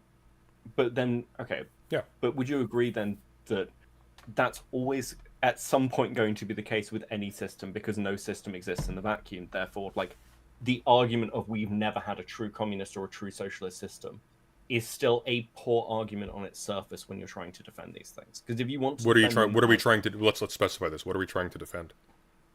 Well, if you're saying like, okay, well, you can dismiss, say, the USSR or Cuba or China and say that they're not true communist systems, therefore communism's never been tried, therefore any criticism of those systems isn't really a criticism of communism. Oh no, just by dint of them being more specific than simply advocacy for a socialist system or for socialist politics or even for communism, by dint of them being more particular than that, to use that as an example, dismantling or refuting the viability of the whole. I mean, that's fallacious on its face. Maybe they are all impossible. That's a possibility, but I don't think that that's a reasonable inference. I think all philosophical, and even religious. We'll come to religion because we'll talk about Jack. Yes. But this is, I said this is true of like Christianity. You can make the same argument. There's never been a true Christian scriptural-based church. Well, at least not for the past like 1700 years. Yeah, people have made that argument actually. G.K. Chesterton had a famous line. It's like the Christian what is it? Christianity has not been tried and found wanting. It has been found difficult and never tried. That's distinctly. But again, like I think those are arguments that sound good in a vacuum, but I don't think they're. Well, what are they? Arguments are purposed to establishing some kind of thesis, right? So what thesis is there has never been true Christianity trying to establish? See, for me, it would be, this is a very strong case for the hypocrisy of Christian churches claiming that they represent Christianity. On the flip side of this is what Christian churches try to do, as opposed to a lot of people who defend the USSR or China as not representing them. Some of them instead take the opposite tack. People like Benny do, where they say, no, actually they've achieved full socialism. They're better than the United States in terms of how they treat poor people and so on. I think that if you're judging the viability of a plan, you should be judging the plan on its own merits and not on bloke over here changed the plan and then deployed it in a very specific context. It didn't work out, therefore the plan doesn't work. It doesn't necessarily follow. It doesn't follow logically at all. Now, it could still be the case, but the argument that socialism is bunk or is non-viable on the basis of these examples, that's spurious. I have no investment whatsoever in defending any of these things. So, yeah. Yeah, no, I think it's just, I don't know. It's I hate to say it, it's very debate bro-y. To me, and I'm not against debate bro-iness. I just think that I understand why people get frustrated and annoyed when those things are thrown at them. And I think there's a couple more examples from, like, when Keffals is talking about, Benny could have pointed at the great socialist leaders, like people who argued for an 8-hour work day, and I'm like, yes, but these are quite generalized examples, and it's almost like, well, Henry Ford argued for a 5-day working week. Does that make Henry Ford a socialist? No, that's not great. So, It's not a great argument. you know, I don't think I got to that point. I think that's later on in the video. I think we cut it off at about the 3/4 mark. But Yeah, that's not a great argument either. I think the correct attitude is to be pretty open-minded. And I mean open-minded to the point of maybe not even advocating for communism at all. Like, it's distinctly possible that there is an element of non-viability to it. I would just remain open to it. There may be paths forward we can't predict. I'm saying, man, like anarcho-monarchism is the only true workable system. Now you're talking.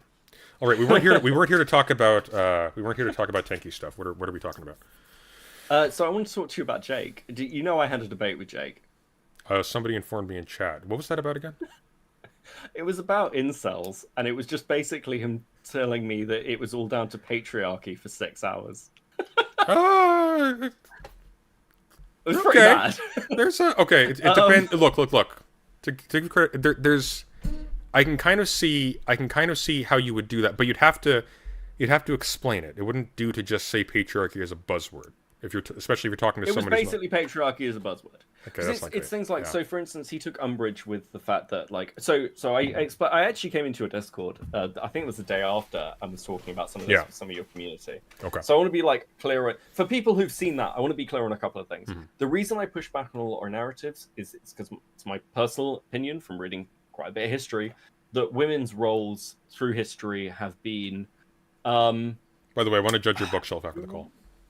Yeah, no, that's absolutely fine. Technically, it's mostly my mum's, and I just inherited it. But, yeah, it's like a lot of women's work and contribution has basically been wiped from history. And some of the things that are said by the feminist side basically almost lean into, in my opinion, fairly far-right memes about how women never had agency before they basically got liberation. And when you look back in history, women, like, so for instance, one of the things that came up is like, well, women weren't allowed to own businesses. It's like, well, actually, right through the like 15 to 17, like late 1700s, early 1800s. No, there have been, you can draw on counterexamples. I think one that immediately comes up in the context of the religion conversation is that Muhammad married upwards to a woman business owner, if memory serves. Yeah. And it's those kind of things. She may have inherited it from her dead husband, but I don't know the details exactly. But I remember that. Yeah, being a part, you get all those kind of things, and then I don't know. There were a couple of quite frustrating things in that conversation because I like dispelling certain myths. Are you busy tonight? What have you got next? Nothing. You want to review it together? Let's do that. What? Which one? The debate. Let's go over it. What? Mine with Jake? Yeah. Yeah, sure. Let's do it. Okay, cool. If it's still up, if someone finds that. Let's see. I'm sure he's got it up. Let's see. Beckett versus actual Jake.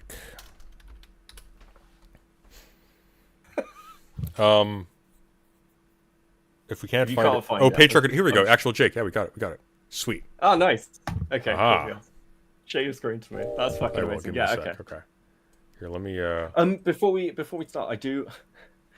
His indigenous takes are fucking wild. You know that's the argument that if anything is introduced and it's not from the original culture, therefore it's like oppressive.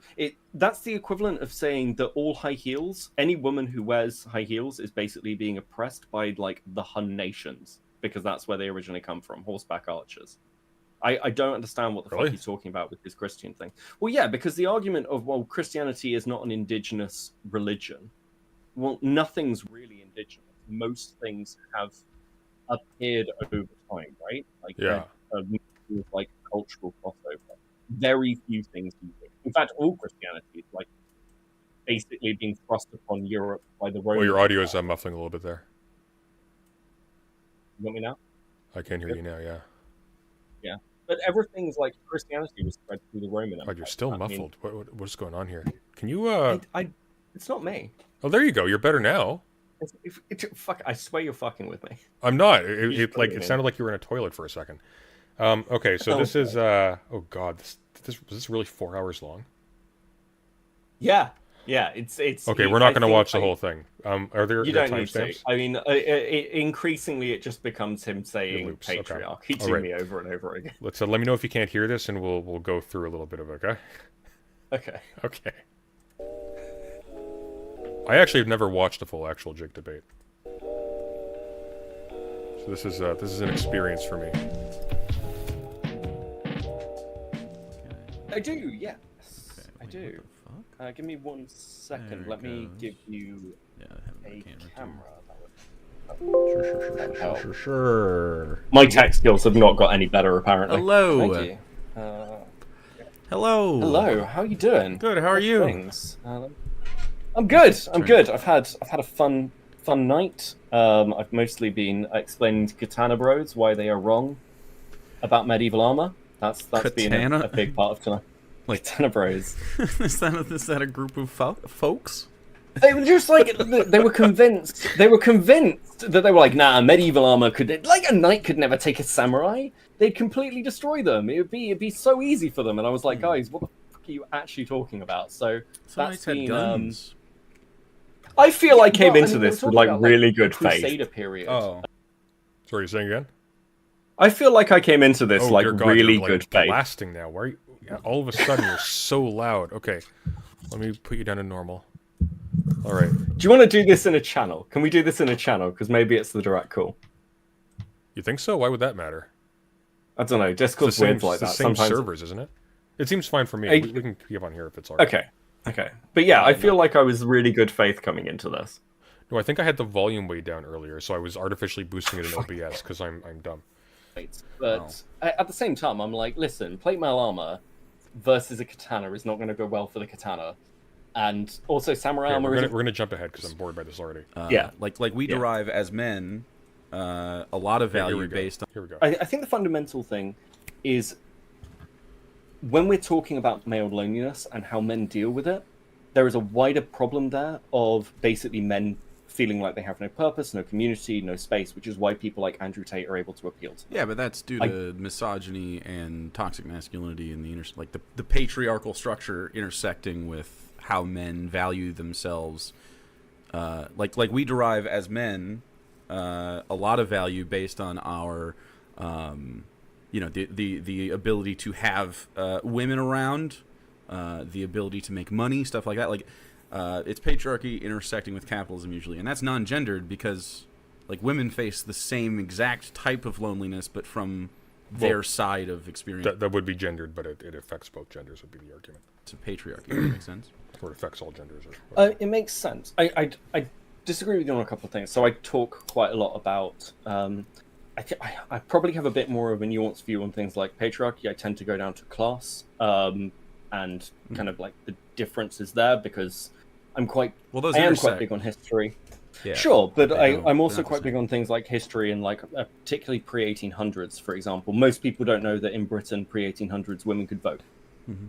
Like is a really like simple example of where women's power actually lay within like the class system. Becomes more complex. But with the question of like how we deal with male loneliness, I don't think it's a thing that like men can just fix or something that we can kind of dismiss as general loneliness, because I think there's a wider thing there of men feeling like they don't belong.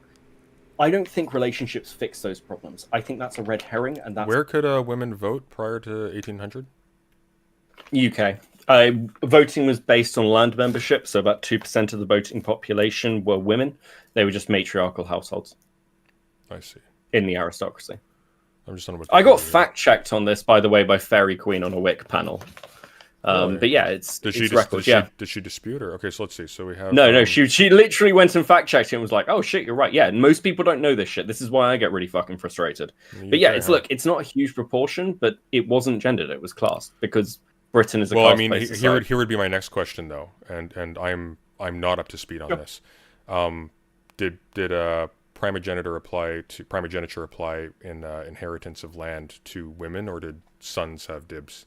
Because if something like that happened, then you're in a bit of a weird territory where, yeah, technically women who own property could vote, but if you were a woman with a brother and you got property via inheritance, you would not actually get that property. Your brother would get it instead, so you wouldn't be able to vote that way. Depends on the time period. But yeah, okay. So generally, like a son's inherited, that is true, or you married in.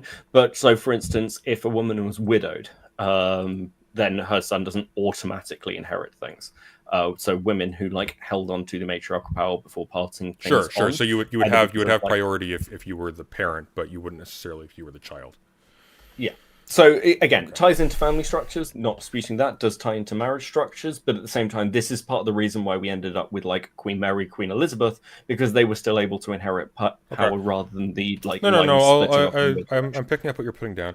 I think my immediate issue would be I'm not going to find this very compelling to say that you're not in a patriarchal situation, therefore, and that's not sort of like overwhelmingly influential. We'll see So how he what goes we- about this, but yeah. Yeah, so just to preamble this, my frustration with this was my frustration with the patriarchal argument generally, especially like I don't deny that patriarchy exists at all, Yeah. but it seems to get divided. Okay, what's a good way to put this? It seems to get used as a thing of removing any women's agency from history or any of the like societal structural choices that were made. 'Cause they were made in a So you're, class-based yeah. system. So you're right. So even in legal representation, there were instances where women had like political legal agency, sure. But I mean, if these are like the slim exception as opposed to not even a general rule, but even like a reliable occurrence, that doesn't seem like a very compelling argument against that. Sure, I but think in a the feudal point. system, because the power structures Sure. are like all coming down. So, I mean, Yeah, we yeah. could get really into this. Well, and we I don't think need it to. would Just probably be a very better- quickly. Just yeah, to, you probably think it would be a better conversation than Yes. what this turns into. I think what I wanted was just a bit of movement that, like, patriarchy is not necessarily the word I'd use for it in the same way that, like, when I'm talking to like people who are black supremacists, they want to talk about blackness as a political rather than racial thing. So, like, I'm usually happy to adopt language, but I think there are linguistic differences here in how I'd use that language with a bit more nuance. Can you I elaborate think a little bit? So I think patriarchy is potentially. Oh, what's a good way to put this? I think patriarchy is divisive along gender lines, whereas I think, especially historically speaking, the issue is class and power. And generally speaking, if you're a woman within like the upper echelon court systems, you wielded far more power than pure patriarchy would suggest you did. Well, not exactly though, because under a patriarchal system, the issue is not so much that women would not have any power and have no levers on power. The issue is that you actually have a bifurcation of classes into subclasses as well. And so you have, for example, women being forced into a situation where they're working from home, they're bearing children, da, da, da, da. This is why you see people talk about reproductive labor and things like that. That's like a necessary part of the reproduction of your species. It's a necessary part of like keeping people capable of working, et cetera, et cetera. So this comes up in Yeah. this comes up in the debate. Like Jake's like, well, even if you're an upper class woman, you'd be at home taking care of the kids, which isn't true. Upper class women, like aristocracy or even upper middle class women within Britain, like even through the 1800s, did not take care of children. That was not their role. They had nannies, nursemaids, boarding schools. Upper middle class women did not raise children, and working class women, But unfortunately, they still, fucking however, worked. they still have Like they yeah. kids went to the factories and the Yes. fields at like the age of 5.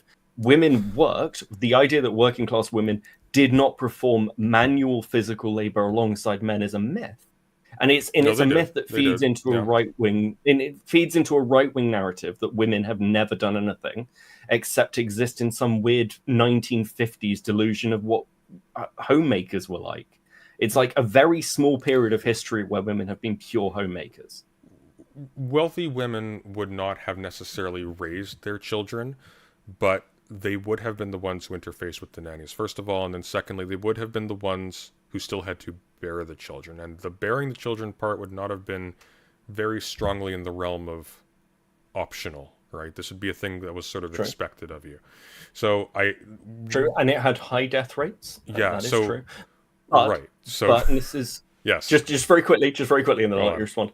But it's really important to recognize, and I bring up pop culture in this, and Jake dismisses it, but pop culture is a really important historical reference. There's a reason in plays like Macbeth that Macbeth isn't coming home and saying, I'm going to kill the king. It's his wife pushing him towards it, because women were seen in courtly situations as political movers in the same way men were.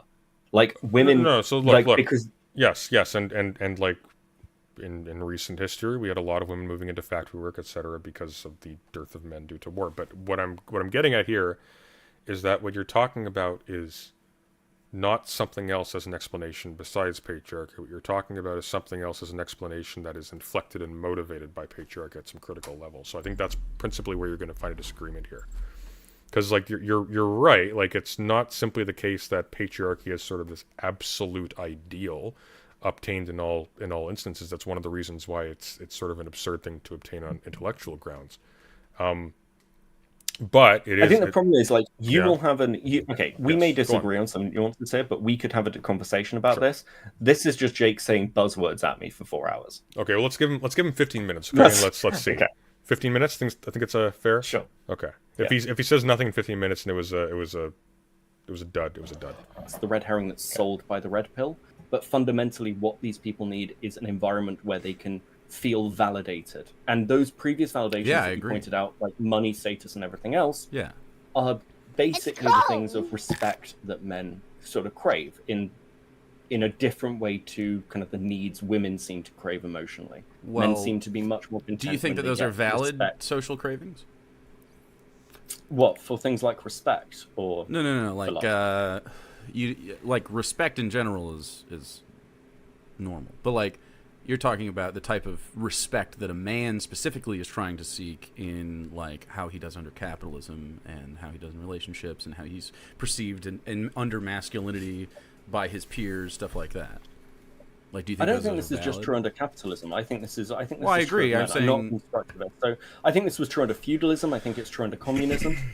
I think fundamentally, unless you're meeting those needs in men, I think men will be miserable. The phenomenon of how we measure manhood is not the same under any of those systems, so they're different. Yeah. No, but generally speaking, like when you're looking at let's take like communism as a thing of like where men ended up within those systems. They still ended up, if we're looking at the USSR or anything else, within like military roles, within factory roles, within like traditional like male roles, right? Can you explain? I'm perplexed by this point too. So generally, like we're talking about manhood and Yeah. like where men sort of naturally seem to gravitate towards without massive social change. So whatever system you're putting on them, it's not just. This was a point about him saying like it's patriarchy interfacing with capitalism, but my argument is that's true of basically all systems, whether they're feudal, capitalist, communist, whatever. Men still seem to gravitate towards naturally male roles. Okay, but here's seems very why. hard Yeah, to do that. here's why I'm perplexed by this though. So when we're talking about, for example, like the military in the USSR. You're talking about a heavily patriarchal and traditionalist society that is not even industrially modern, being deployed in a war effort by a state within a capitalist system, like while it's actively undergoing a revolution. So it hasn't even transitioned to being under the government of a specifically socialist government. This was yet. true. This was true post like even post Cold War, right? It would take Like where it you've would had take those significantly. I would defy you that it takes under a couple hundred years to reverse that in that way. You're talking about upending the traditional way of life of a vast expanse of people Sure. who have been like But deeply that would traditionally be- religious for a very long time. But Point, that's also sorry. the point I'm making is that you're not talking about men and women grown in test tubes. In like some pure lab environment, in and like a seeing vacuum, like in and seeing like where they end up. Yeah. We're not talking like Plato's Republic style like mass overhaul of Yeah. basically pulling people away and rebuilding things. But that's kind of my point. Like the problem as I see it and describe it here is that right now we are still in a situation where men are captured within whatever system was before us, whether like we're in late state capitalism now. And part of the issue we seem to be having is that transition is not smooth because no allowance is being made for the time period like we're coming from, basically. Okay, but So- hang on a sec. That's not an argument though against patriarchy being the explanation. That argument actually fits perfectly well with patriarchy being the explanation. You have a patriarchal paradigm that obtains prior to this transition being made, and therefore, it's a force that you have to reckon with. It limits the types of people who are produced capable of manning these jobs because women are not raised to have these roles, men are, so on and so forth. Right? There's social Yeah, expectations sure, that but there's like shame in the association under certain cases, so it yeah, no, becomes more no, difficult that sure. way. I agree with you, but at the same time, I think what's a good way to put this? When we're analyzing the problems here, and like I think at this point of the conversation, we're Yes. talking about like where I see those issues. This is again, Jake keeps bringing it back to patriarchy. I'm not there to have a conversation about patriarchy. I'm there to have a conversation about male loneliness, and I'm merely like I see. pointing out the Okay. issues. Now, Jake may be saying, "Well, that's patriarchy." I don't see how that's actually fucking productive, other than like, well, we can say it's patriarchy and that's what's causing male loneliness. My argument with Jake is, firstly, I agree with Jake that this isn't a woman's problem to solve because it's inherently a male issue. It actually, a lot of incels, when they get partners, it doesn't solve the problem anyway. Like it is something. Well, I that would we say as men I need would to I would deal actually counter you a little bit there, and very carefully. I think that when you have Sure. a growing population of people who are becoming antisocial and hedged into sort of bigoted or toxic attitudes towards other people, I think that is like a society-wide issue. I think where I would strongly disagree with most people who would make that argument is that it is not therefore the responsibility of society to brute force other people into a patriarchal mold to satisfy their needs. That is, I think, sort of like the line that someone like Tate or even someone like Jordan Peterson makes, where it's like, well, maybe society needs to rein in like the sexual liberty of people so that there's enough to go around, so to speak, like women are a resource. So I think Sure, I think Yeah. I again I agree with you. I Yeah. think my arguments are largely that like there needs to be provision of male spaces. So when I say that again carefully, because that's a very broad brush statement. Yeah. It's things like I think it's really interesting at the moment that a lot of men seem to be gravitating towards things like Warhammer 40,000. I think it's quite interesting that like there seems to be almost bastion places of maleness that are getting reinforced over time. I think that's indicative of a need. I don't think those things should be fought against. Actually, Well, I can tell you almost... one of the reasons why a lot of men would probably find it easier to get involved in things like Warhammer 40K than women would. One of them would be, let's say you're living in the suburbs and you're a one-car household. The man who works, travels to and from, passes by Games Workshop more frequently. The woman's expected to take care of the kids after school. Like that's going to be like stuff like that. You're going to have patriarchal expectations that are going to radically determine who ends up where. I don't know if that's true. I think when you look at like the way Crowder was treated by the media and everyone who watched that, left and right, generally speaking, there was like an understanding of the way he treated his wife was inherently a fucked up thing to do. Sure. Women, like, I don't know, again, like I feel like Yeah. women in those relationships still are being given much more time than they were like even like 10 years ago, and like way more than like 30 years ago. Well, The but it's expectation not of it's women not a still matter. having life. Yeah, but it's not a matter of like there being like a, I don't know, like a czarist level of No, but labor I think on women in the But household. there's a difference between like getting involved in like 40K, whereas like okay, so why? No. I'm why just aren't we pointing out. doing I'm the just same- pointing out that these aren't fundamentally male spaces. These are. I think things like Games Workshop are still fundamentally. But male spaces. apropos of what? Because if there are reasons based in patriarchal norms, for example, that give rise to it or could give rise to it, and you haven't excluded those, I'm not entirely sure on what basis you're saying that these are fundamentally male spaces. It seems like these are I think in the incidentally same male way spaces that at best okay, at this would point. you agree? Yeah. Would you agree that there are some spaces that are seen as good because they are more female dominated, as in like places that like women can be comfortable amongst other women? I'm not entirely sure what you're asking. Can you rephrase that?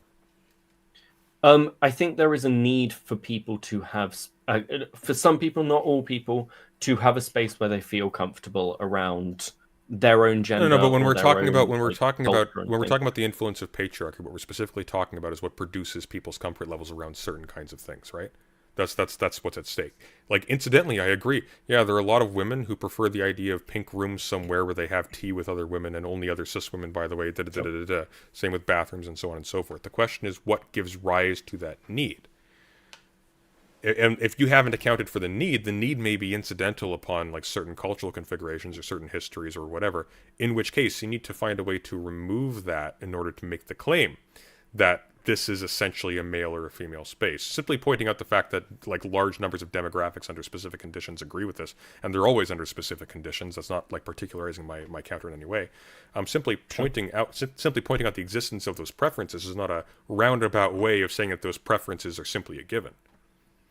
I think I think it's multifaceted. I think that some of it's certainly cultural. It's difficult because we can never in the same way. I would say it's all culture. Look, even at a basic biological level, if you want to go that route, we are a species that. Well, I'm not a constructivist, so I would say some of it's. But you are a constructivist. Yeah. You're an evolutionist, yes.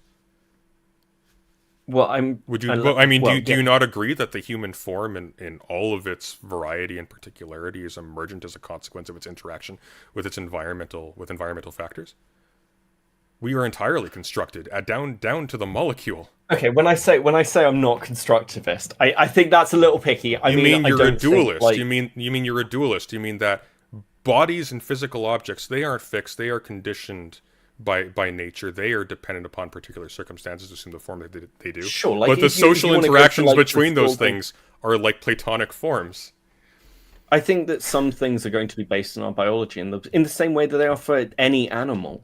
Like, I think humans are more complex and we can overcome our biological urges. We certainly have biological urges towards violence that socially we can overcome. But there are biologically urges towards violence. What are you referring to? Well, I think that's just the basic one, isn't it? Like, you think we're basically predisposed towards violence? All primates have like certain things in common. When this is like why like studies on chimps going to war is important. Do not chimps also have family groups and cooperate? Why would we assume that violence is definitive and not the reverse? Well, I was just using. Well, I'd say that family groups is also another great one. I think the fact that we build like family or tribal groups, I think there's biological elements there. We're a tribal animal. And yes, that's going to come through like evolution and selection. But it's not just going to be evolution and selection, though, because it's going to be a little bit more particular than that. So when we're talking about, for example, the organization of family groups, at some point that's going to be a condition of organisms happening to organize in particular fashions, and that fashion providing some kind of survival advantage that allows that thing to persist, assuming natural selection is the only factor involved. And so at that point we would have a family group formation that is actually the result of the culture of our ancestors, or not of our ancestors necessarily, but of the ancestors of chimps, say. But I mean, again, like there's a difference there between when I say constructivist, I'm saying constructivist from the point of view of the kind of like. You mean that gay Foucauldian shit? I gotcha. Yeah, before you go too deep into this, but yeah, okay, sure. I mean, I'm not an evolutionary biologist. I'm sure there are some things that are going to appear to be biological trends that aren't. And humans are not that old as a species or society. What are we, like 60,000 years out from the last, from the migration? You're the expert. Is that it? So, I mean, again, we've got like certain like anthropological bylines that seem to be consistent, which isn't a surprise because 60,000 years actually isn't a long time. Even when we're looking at major religions, I mean, we're looking 4,000 to 6,000 years. I'm joking, Brooks. Relax. Sorry. All right, let's press on with this. Let's see where this goes quickly. I said 15 minutes. We made it 1. Let's finish this. Okay, but I would consider that the systems that came out of those societies to be fundamentally within patriarchy. So it wouldn't. That's okay. Do you think? Okay, let's put it this way. Do you think there is a system where we can basically then teach men to be more like women? Have you read Butler by chance? No, I haven't read her. Give her a look. It's short. She has a reputation of being obtuse, but she's actually fairly elegant. I would give the first couple of chapters of Gender Trouble a read. You'll actually find it really interesting. And feel more like women or anything like that. No. It's of more general interest than the title might make you think. That's not what I'm talking about. Well, tradition, not okay. You seem to be very. There's a lot of weight put on the gender of a person in this conversation because. It comes down to like male expectations and stuff. Reject the fucking expectations. Those expectations that you have of yourself based on the toxic masculine standards by which the world operates. Like each of us know, whether you'll admit it or not. Well, you might, but I mean, like a tape bro probably wouldn't. that manhood is pretty much subjective to the person experiencing it. Like, I'm a man in a way that other men, definitely more toxic guys, wouldn't agree that is manly. Like, nice to my wife, you know what I mean? like there's not a one size fits all to the answer of like how to fix loneliness in general. But like I said, when we're talking about male loneliness, like when I hear Shoe on Head and other right wing groups and MRAs talk about male loneliness, what they're talking about is always like, oh, it's just a bunch of socially awkward guys that can't get girlfriends. Like, we're not talking about, like, what kind of loneliness do you want to talk about? Because we could prescribe some things. Okay, so I think the fundamental loneliness is like, I don't think it's just the statistics of people being outside of relationships. I agree, because I think it also includes like platonic stuff. Yeah, I think people aren't finding those things. So I was talking to somebody else earlier, and I think the term we were using was kind of like third area relationships. So the traditional things you'd get in a vocational job, for example, like your like friends that you're working with in a trade, or like the friends from the office, where you'll get not building sort of a deep interpersonal relationship, but you've kind of got a different kind of mutual respect relationship. So, and I mean, one of the reasons I'd say this is because I get an awful lot of validation from my work life. I consider my colleagues separate from, like, they're not people I would randomly ring up and be like, hey, do you want to go for a beer? But they're people like day to day I will talk to and will be able to discuss complicated technical stuff. And we both have that mutual level of respect that we're competent in our roles. And I think that that's missing for a lot of people. I don't think it's something like the red pill solves, but I also don't think the prescription of vocational specific stuff. I think that's one of them, yeah. So I think like kind of those vocational relationships, I think male spaces are really important and have been eroded. I think that's another reason that a lot of guys feel What kind of male spaces are you talking about? I think simple things like male clubs, like pubs. I think sports and leisure kind of environments, kind of social clubs that like hobbies, for example. I think this is one of the reasons that you get so much pushback when people want to like make things like Warhammer 40k more inclusive, because they're viewed as almost safe spaces for men. And right, I think but then that those same men reject the that. concept of safe spaces. You know what I'm saying? Because they're toxic about it. Yeah, but they don't have to. But that's what I'm saying. Like, this is endemic to the problem. This is why I say in the tweet it's men's internal issue. Because when we do talk about this, and we talk about the intersectionality. I mean, so I think he's actually just correct here, unfortunately.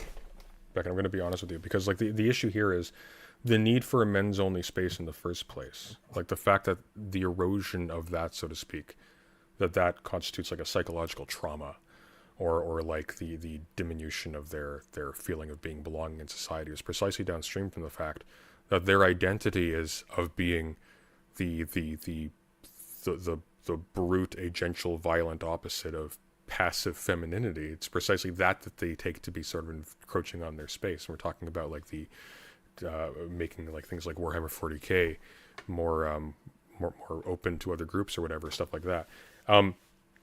I think he's correct. No, we're not going to go through the 4 hours. I mean, of this, it doesn't. so, Okay, yeah. To be clear, it doesn't. Yes. It goes downhill. I'll take your word for it. So look. But I'll meet you.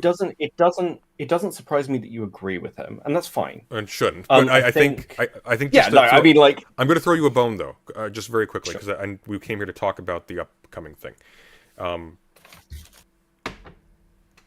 This is unsatisfying from the position of somebody for whom the tendencies of people in society now are treated as a given. Because the critique that Jake is making is that the way we are raised to need these particular kinds of things and to identify as particular kinds of things, that in itself is botched. If, however, you take that as natural, and you presume that's natural, then taking that sort of paradigm-destroying attitude towards it is not going to be very appealing. You're not going to take it very seriously, because any solution that you're going to want is going to be at a lower resolution, where you're talking about fixing contradictions within the system as opposed to critiquing the whole system. Right? So, okay. Yeah. So my actual problem with it is the fact that when we said earlier that, and when you said like, okay, well, those aren't going to be perfect systems within communism or anything else because those take hundreds of years to form.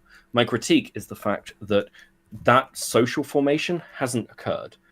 So while you may be right that those spaces are not something we'd want to idealize anyway, and therefore like their erosion isn't something we should be worried about, my argument is that because those spaces have been eroded quite rapidly, and I think they have, whether we're talking about like groups, clubs, or what we view as safe spaces for men, again, whether those people understand them as safe spaces or not, they're causing a problem because it is forcing people to a position where they end up seeking what is currently a social need in much more toxic environments like the red pill. That's my critique. So when we're looking at like groups that do provide that safe male space, I'd argue that that is currently needed. And if we are looking at solutions to try and pull people away from like the red pill and incel space, which I think we can agree, I mean, I'd hope you'd agree is a dangerous space. I think the incel space I would is say so, but dangerous I think for it's men. symptomatic, not causal. And so here's where I would push back. We could take sort of the Band-Aid approach and try to maintain existing spaces in a particular kind of way, but the center of gravity is already towards those leading to a situation wherein these people find these unsatisfying, or their speciality breaks down, or whatever, for various reasons. And so arresting the opening up of society to other people counter to patriarchal norms doesn't really solve the problem. It just tacitly gives water to the people who offer the red pill solution, while not actually addressing the problem at its root. And the problem at its root is what gives rise to the need for these spaces to begin with. And so, like, yeah, you might make some guys feel like they're sort of comfy for a little while if you discourage women from playing Warhammer or from going into certain sports or whatever. But at a certain point, you're just not going to be able to do that forever. There are going to be women or trans women or trans men or whatever who want into these spaces. You're going to have society opening up more and more to the reverse as well, towards men wanting into spaces traditionally considered female. There's a reason why, for example, the male flight attendant is still the butt of a lot of comedy films. Like that's going to happen, and so you're still going to have that exact same slide into the same conclusion. Yeah. I don't disagree with you, but I would say that the ripping off the Band-Aid thing, there is an inherent risk there that we're seeing the results of. And while I agree with you that these are symptomatic, at the moment, what I see from Jake, and again, like you say, well, that's not the core problem. You have to address the core problem. I agree with you. But how do you address the core problem? And until you have a satisfactory answer of how to address that problem, where it's actually going to reach the men who are falling into inceldom, why not just leave the Band-Aid on until we have that solution? Because unless we do, all you're doing is like the reason why we're even talking about this came to be before we started talking about it. It's sort of trivial, which means in advance of these discussions even taking place, people were already freaking out about male spaces being intruded upon, and the reaction from you're having the same thing with the gender critical community. It's why the gender critical community is regurgitating like alt-right arguments from precisely. Like, but as I was actually saying earlier, moderating yourself to accommodate those people doesn't fix the problem. It doesn't stop it from accelerating. It actually seems to have no effect at all. It seems to do nothing but weaken. To be clear, it's not about just leaving. It's not about just leaving all spaces. I'd argue that it's finding those spaces that have. What's the best way to put this?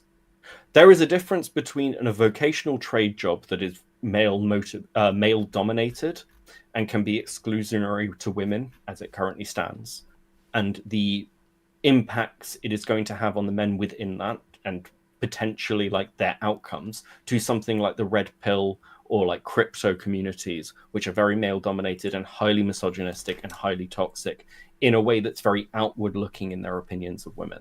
So there is a difference in, and again, this is the pragmatist in me, of fighting every single front in a battle as opposed to taking things piecemeal and understanding that there are some things that are more important to tackle first. So there is an error that some people who attempt sort of like political strategies of this type make, which is to assume that because you have slowed down the the pace of your policy or of your reform, that therefore the transformations already taking place in society slow down with you. And that's not necessarily a given. There is no reason to think, especially at this juncture, that leaving the Band-Aid on will not result nonetheless in like will not have any effect on the rapidly escalating support for things like the red pill or for people like that. There's no reason to believe this. For one thing, these things have their own impetus. The people who head it have their own reason to continue to inflate the issue beyond what it actually is, and sort of like how the whole trans woman peeping in women's bathroom thing, despite the tremendous dearth of examples. The horrible side effects of HRT on teenagers, despite the overwhelming dearth of examples. It doesn't need to be truly the case for it to be used propagandistically as if it is. So I don't think that would have any positive effect at all. I think the only thing you would achieve is cutting the legs out from the movement that would actually attempt to actually cure the issue at its root. I think that's the one thing we can't do. I think it's worth absorbing the hiccups rather than killing the patient to stave off symptoms. Okay, but like, I don't necessarily fully disagree with you. I think my problem isn't your analysis. My problem is the reality on the ground, because what you're describing isn't what I personally am seeing. What I'm seeing in those conversations is people like, "Oh, boo-hoo, men are sad. Who fucking cares?" And my arguments, yeah, that's not a good answer. That's not a good answer. Yeah, and and this is what prompted this. So my argument is the lack of empathy towards what's happening with men and how they're adapting is further compounding those issues. Now there are some very quickly. Did Jake take a boo-hoo, men are lonely stance? I think at some point his wife certainly does. Well, he's not his wife. Let's be fair. No, I know, but his wife gets dragged in. But yes, like generally speaking, the position is that men have like controlled patriarchal systems for centuries. Therefore, it's men's time for this to happen. Yeah, that's dumb. But I don't think the argument that patriarchy and attendant things like toxic masculine norms, for example, I don't think okay, so to like lay out as well, like, because I said this to one of Jake's mods, part of the problem with this conversation is, and this is why you'll notice, like, again, I end up becoming way more combative than I normally do when Jake starts talking about patriarchy, because when Jake is talking about patriarchy and slowly breaking down those points, what Jake is looking for from me is a win. He's looking for me to go, "Oh, it's patriarchy." Now I can do that like with you and take those concessions that maybe like with more nuance. Like, because I'm not a feminist, I'm gonna have more issues with like that from a more ideological way that we have those conversations. But I understand what you're saying, and you're not trying to just get a fucking win on me. With the way Jake continues to frame this debate with me, he's just looking for that concession so it can be a win. That's how that conversation felt, and then it stops being productive, because I think you know me well enough now to know that I'm not ever going into a conversation with anyone just because I want to come out the other side looking like I've won something. That doesn't mean anything to me. But I'll hold my tongue. I was going to make a joke, but continue. No, but genuinely, I'd rather have the conversation. And if I'm wrong, I've conceded points before, and I've even changed my opinion on things. I mean, I did this with Viv Wolf. Viv Wolf, when we were talking about trans representation in the UK media, I was fucking wrong, and I changed my opinion based on that conversation. I have no problem doing that. That's not how this conversation felt to me. And maybe I should have come and had this conversation with you about incels, but it doesn't. Well, I wouldn't pretend to be an expert. This is not my forte at all. But the only point that I would really highlight here is that when we're talking about male loneliness and the incel problem and things like that, we're fundamentally talking about something that specifically targets men for a reason, and it's not due to the inevitable physical and psychological traits of men. These are things that are conditioned socially. It's a specific permutation of that precise thing. It's sure, and like even agreeing that my baseline of this conversation, where it came from with the tweet, was I just want people to stop looking at incels and saying boo-hoo male loneliness. That's not our problem, because it's fast becoming a major societal problem. I'll take your word for it that at some point in the conversation, Jake is unkind towards lonely males. He's probably dismissive of the idea, for example, that the discomfort around, let's say, pubs and games workshop play areas and things like that being male spaces, that whole thing sort of dissolving and becoming more inclusive. Like he probably, like, on the whole, when you're considering the social goods that are attempted to be attained by this opening up, that boo-hoo, I think, will absorb the loss, because that would be more or less my attitude. It's not like dismissiveness where it's like suffering men. It would be also it's dismissive just towards inherently the thing. dangerous. There is a reason that the alt-right back in like the early 2010s ended up choosing V and video games as their bastion to launch an assault on feminism and unite multiple male communities and cause something like Gamergate. That's well documented that Paul did that. There's a reason that so many memes that existed solely on Poll became Gamergate memes. And I would argue that, as I have before with a lot of these things, you are, not you personally, but there is the potential there to hand ammunition to the people that really do want to do damage. Hand ammunition in the form of what? When some of these conversations that you see on Twitter of, well, the real, like, before we can do anything for incels need to accept that the problem is their own toxic masculinity. These people are manically depressed, quite cut off, and have already been fed an load of information. Yeah, we can stop right there. So I agree with that. But like when people are making the argument that incels, for example, need to accept X, Y, and Z, they're not necessarily talking to incels. What they're talking about is that a program for correcting the issue is going to be one that actually corrects the underlying problem in the identity, because that's where this stems from. Now, some idiots, no doubt you'll find legions of them somewhere, will then take that to be a license to be cruel to people who sort of are in that position, who don't know any better, or who are like in such a dark place, even if they do, they can't get out. Like that's dumb and counterproductive. But I think in general, that's actually 100% true. You're not going to solve this with a Band-Aid or by sort of like making the waters of society more lukewarm to the things that they are demanding.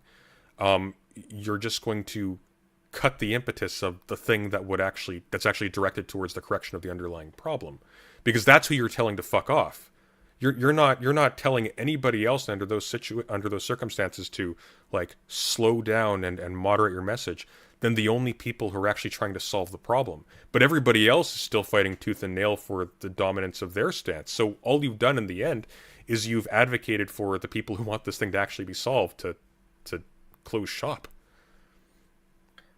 So that's the Brianna Wu approach. That's why I have an issue with her.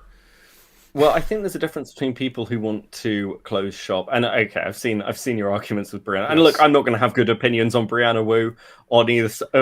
Anyway, I am never going to forget the Total Biscuit shit. So I figured that out. Yeah, but at the same time, it's what's good to put this.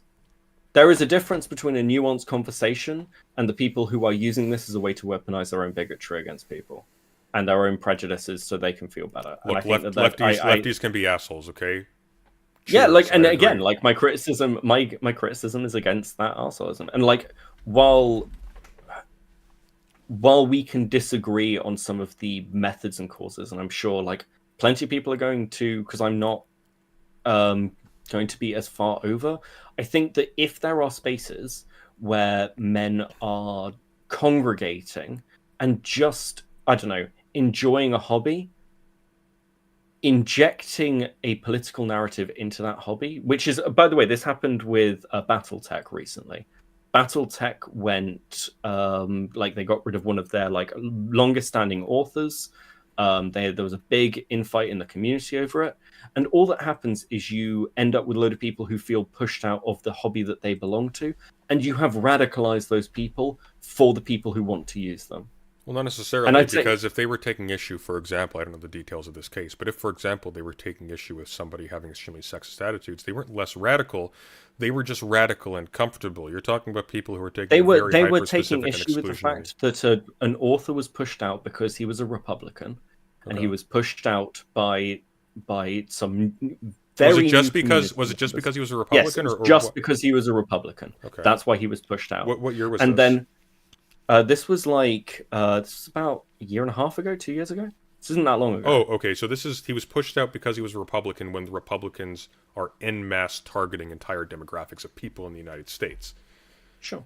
Okay, And look, I'm not so it's defending people who've it's been- not just that he's a I'm- Republican. Then it's that he's a part of in support of a movement that is specifically targeting large members of the audience and the buyership. Right? That's a little different Okay, than but- just political prejudice. No. I mean, if the argument is then that all Republicans are fair game, and if you want to like, But make for that Republicans, argument- all trans I can people see are I can fair see game. someone in my chat like respond to that. The problem is like there are going to be people on the more moderate side who aren't particular political who just vote Republican. There is a difference between targeting people like MAGA supporters and general Republicans, and picking those fights Look, is optically damaging. It provides ammunition to the people who are already saying they're out to get you. And like I mean, this is largely what I wrote about. I saw this happen with the race realism stuff, with the skeptic community. Sure. People who like fucking hated that shit. Like Teal Day. This is the classic Teal Day video. I'm not alt-right yet. And you are it and again I say you, but don't mean you personally. I see the inherent risk of turning people who are apathetic and do not give a shit into your enemies. okay, That I was pro-Trump in 2016. I was very right-wing myself, and I was absolutely not turned by the moderating of people's messages. I had to educate myself out of it. The fact of the matter is that simply moderating your message and not giving motivated people who want you to lose anyways ammunition, they will find the ammunition that they need. And more to the point, if you allow people, for example, people who are perfectly comfortable with advocating for like the essential depersoning or just the fear-mongering and targeting of an entire population to begin with, and it's not just trans people, by the way, we're talking about Republicans in present day. Sure. Yeah, if you're allowing Just those to be people, clear, if you're allowing those people, fuck the Republican no, movement. fair and enough. I'm fuck not. the I'm trans like I'm not just accusing just you. to Yeah, be fair. no. To be clear too, I'm not accusing you of having any truck with them. But if you're allowing those people, for example, to have levels of influence within like your community or with your brand, that's going to be turned against those people as well. And there's no reason to think it magically would be less effective because you let them have more stature and more formal authority or formal presence than otherwise. That simply doesn't follow. At the end of the day, like, there is going to be a certain amount of futility because some people simply won't be reached. A lot of people won't be reached. And a lot of people only tune in to programs that give them the propaganda that they're already hungry for. You're not going to cure that by cutting the lifeline to your own message or by neutering it so that it doesn't have any existence at all. Can I ask you another fandom question? Okay. Are you a Star Trek fan? Yes, I would say so. Do you I think don't Star have Trek an is- encyclopedic knowledge of it, but yeah. Do you think Star Trek has always been political? Like Gene Roddenberry, very particularly, it's always been political. Do you think Star Trek is more or less effective at spreading a political message now than it was 30 years ago? Than it was 30 years ago. You're talking about when would that be? When That'd it be was when it was like Next Generation. 30 when years it ago was would be like Deep Space TNG Nine. and Deep Space Nine and Voyager. Yeah. Spreading a message. Well, at the time, it was ahead of the current. It was one of the earliest shows to represent, for example, non-pornographic. First interracial kiss. Well, that's going way back, a little bit more than 30 years, but non-pornographic, healthy, dignified same-sex relationships, for instance. That's a big one. After season 1, they finally elevated Diana Troy from being in a miniskirt to being in a deeply unfortunate bodysuit. Let's not talk about the 7 of 9 shit. That stuff was just got ridiculous. But the point I'm getting at, though, is like, like I would say it's not effective now precisely because it's now chasing the tail. It's not okay. But when it was coming out, no. But hang on, it's not less effective now because it's more inclusive. There was a black protagonist in Deep Space Nine and a woman protagonist in Voyager. It's less effective now because it's behind the current and it's falling into awful, like, Marvel-esque tropes in order to sell itself to an audience of Zoomers. That's a different issue. The problem with modern Star Trek is that it's written very badly and cynically. It's not that it's too progressive. This is true. And this argument happened during the Red Scare as well in Hollywood. There were movies coming out that were poorly written with basically very, very heavy communist messaging in them. And this isn't the first time this shit has happened. But when you look at the difference in media, what's the people want to make... What's the progressive messaging in Star Trek Discovery? In Discovery? Yeah. God, the... Is it because Michael Burnham's black?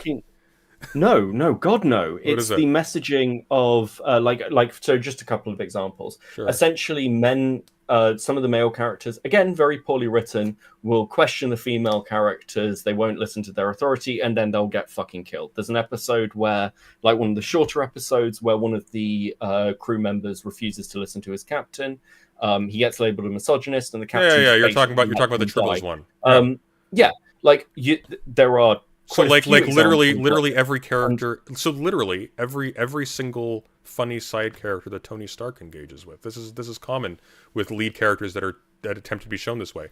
They're basically just embodying toxically masculine tropes in a woman character. Yeah, but it's wildly different from the way that like Star Trek used to represent. I agree, but that's not Star Trek. No, I agree, but that's Okay. not Star Trek being progressive. That's Star Trek falling into the tropes of the medium. But the point is, if you're trying to spread a message to Yes. somebody rather than preach to the choir, is it not more effective to take compromise at points and present more detailed messaging that doesn't necessarily look political? Whereas everyone looks at Discovery and goes, that's political. Whereas something like Lower Decks, for example, is very woke. But anybody who watches Lower Decks won't get that impression. The Harley Quinn cartoon, again, very woke, but it's well written. There are still nuances within it, so it can still spread a political knowledge. No, I get it. No, I look. I agree with you. Okay, like the trope of the girl boss being an arrogant jerk who just happens to have everything fall into her lap, which is killing Marvel currently, right? I think what's killing Marvel currently is primarily a lack of creativity in writing and making all of their series look about as unserious as like a Power Rangers episode. I think the issue with Star Trek, it's not that it's being progressive, it's that people have sort of assimilated the idea that having a jerk female lead be mean to a guy is therefore supposed to be a representation of female empowerment. But like this has already happened in Star Trek. Like for example, that Tribbles episode. There are so many, like how many like awful female admirals are there in TNG? Like this is like a trope. The only thing is that's a short. So this guy who is being, and he is, I believe, actually being subordinate in the episode, even though he has the better ideas. That happens to a lot of characters in TNG with respect to Picard. There will be a lot of people there who have a better idea, but they end up being put in their place because they were speaking out of line or whatever, or they were breaking like protocol, because it's not just an exploratory I don't know if that's entirely true. Like I think when you're looking at like characters like Berkeley, like the way Wesley develops, like when we go to Voyager, I forgot the name of the crew member who turns out to be a psychotic murderer who used to be like one of the Marquis. Like Star Trek's always been very big into redemption arcs of like actually characters moving through that arc and the way captains deal with them. That's still a fundamentally different thing. Now again, like Discovery's base premise was completely fucking insane to begin with. It was basically like Captain Wacky Pants and his mutinous crew. Oh no, like the mirror universe thing was garbage. In fact, I kind of liked the idea of having like a more sort of bitter, jaded, jingoistic captain. I think that would have been kind of an interesting thing to explore instead of just turning him to evil alternate universe Trump. But like, I think it would have been. Do you know what? I think people would have been nicer to it if they hadn't called it Star Trek. Oh, look, I'll meet you halfway there, okay? So one of the things, I think a better example would actually probably be something like The Boys. This is the one thing that annoys me about The Boys.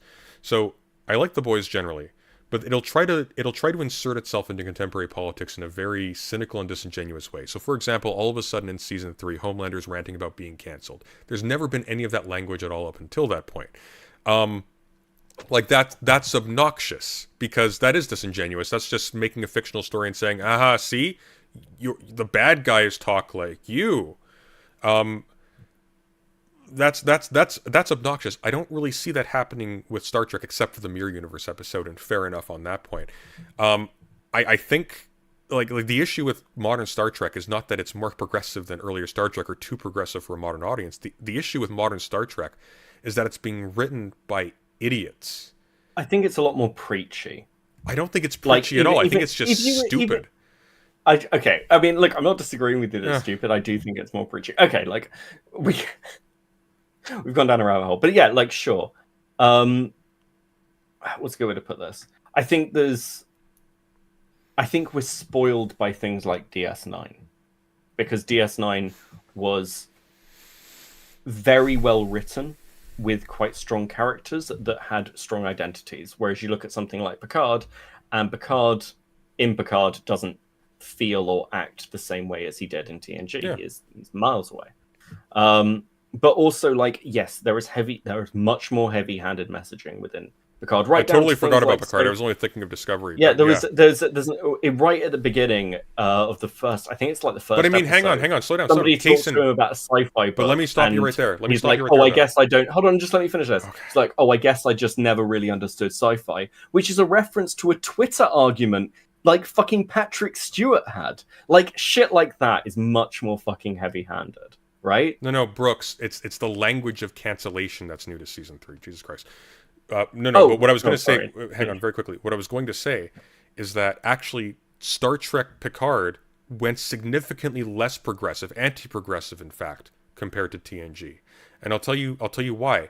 At the end of season 1, with no... I didn't get that far, so okay, possibly. I did. At the end of season 1, with no development whatsoever, at a long shot, as the ship is, I think, about to launch into life space, at the last shot of the episode, the last episode, is like a wide shot of the ship they're on, and they're at a table, and 7 of 9, and I forget what her name is, the woman with the mother, or the woman with the son who disowned her, they're like holding hands at the table almost romantically. That's like the blurry background shot of the lesbian couple kissing in like The Rise of Skywalker. That's substantially less progressive, which is embarrassingly holding like the weirdos of society sort of almost off screen, as opposed to having like them actually being like relevant features of the world as such. That's substantially less progressive. That's actually pandering. I think what you're talking about is literally just bad writing, which, by the by, we curiously enough are fine with Dr. House getting away with all of the same stuff that bitchy Tribbles captain lady gets away with. Like, it fundamentally, like, it's not that it's too progressive. It's actually kind of the opposite. It's that it's taking toxic masculinity as the benchmark for agency. Well, I think my point is the fact that because the arguments are, well, the politics are right, so we don't have to put in work into how the messaging is conveyed. Yes. So as opposed to, like, I think that old Star Trek was just as sort of trying to be progressive for its time, but there was more work put into that. By the way, just a quick pivot. If I'm going to read Judith Butler, you're going to have to send me the title of one of her books that you want me to read. Gender Trouble. It's short. It's easy to... Gender Trouble. Okay. Have you read the boys' graphic novel? Have you read the original graphic novel? I tried. I didn't like it. Did you not like it? I enjoyed boys. I thought it was dumber. I didn't like it. It was violence porn. I'm just not that interested. I just no. I mean, it is.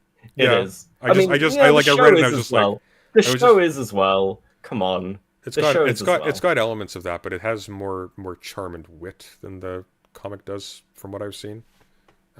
It seems like the visual is basically all there is, which makes sense. It's a comic, but I'm not a fan. I don't know. I'd say it gets more developed later on, in my opinion, but I think that also comes down to... I read ahead. I know. I think the characterization in the comics, especially of the boys themselves, is much stronger. Okay. I think That's Huey possible. actually has an arc Well, because Huey's I don't feel like Huey's he a has. radically different character in the comics. Like Yeah, Huey's he's like a gruff, bald bloke in the comics. He's not like a yeah. who kicks A Train's head in. Like he's not the peace mongering wimpy little hippie, right? He's definitely more questioning, but I like his arc in the comics. You'll never read it, so I'll just tell you. Like by the end, he basically just I've takes already over. read He most gets of like it. he ends up as just Yeah. like he ends Yeah. up basically like filling in as Butcher's role, which is kind of it's an interesting like full arc from where he was. Anyway, Yeah. okay, we have dissected Jake and of religion. this. Let's finish this off. So we Jake can- and religion. Yeah, let's get this off. The Jake screen. and religion. How you feeling about a conversation about Jake and religion? I think it's going to be awful, and boring, but we will persevere. I mean, interestingly, I mean, you're an old Sargon fan, so you must know Jake frequently, right? You got really quiet again. I'm sorry. Can you hear me now? I swear, it's just like Do you you hear have me? You do you good? have like is your microphone like on your earphone on your headset? no, it's Oh, okay, now I can hear you. I don't know what the hell's going on. Sorry, Okay. say again. Something about Right. Sargon? Well, Jake used to move in those circles. He's one of the old atheist crowd. Oh, was he? I haven't. Yeah. I never really paid attention. I was a theist back when I watched Sargon. Well, yeah, but at the same time, I mean, he intersected with that. What's your I actual see. position with arguing with Jake?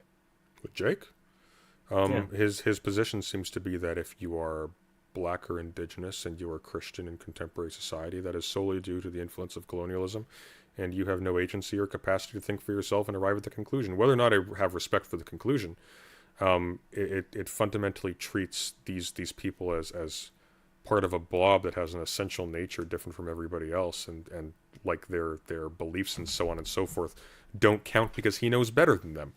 I think it's a gross attitude to have. It's and I think interesting, 'cause incredibly that's my, disrespectful.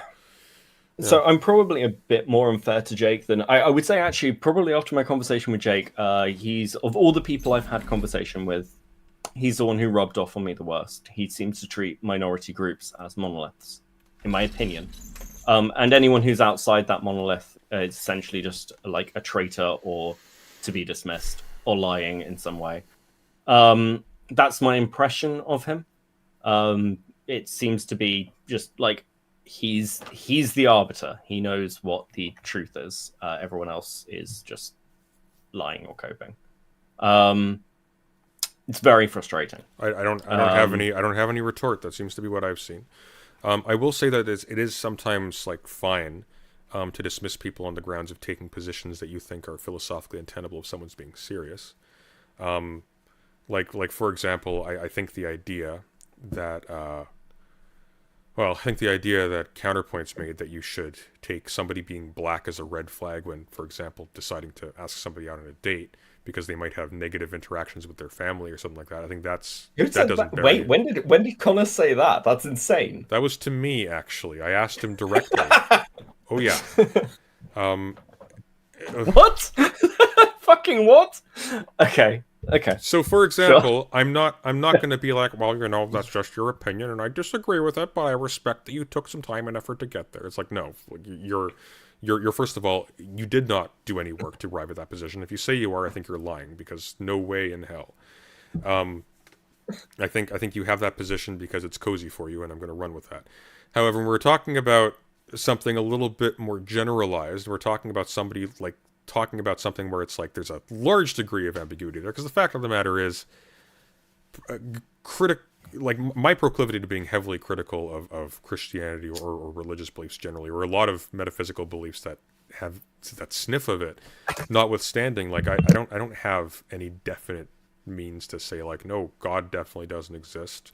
No, wasn't the prophet of or the son of or whatever. I have no basis for saying so. That's outside of my purview.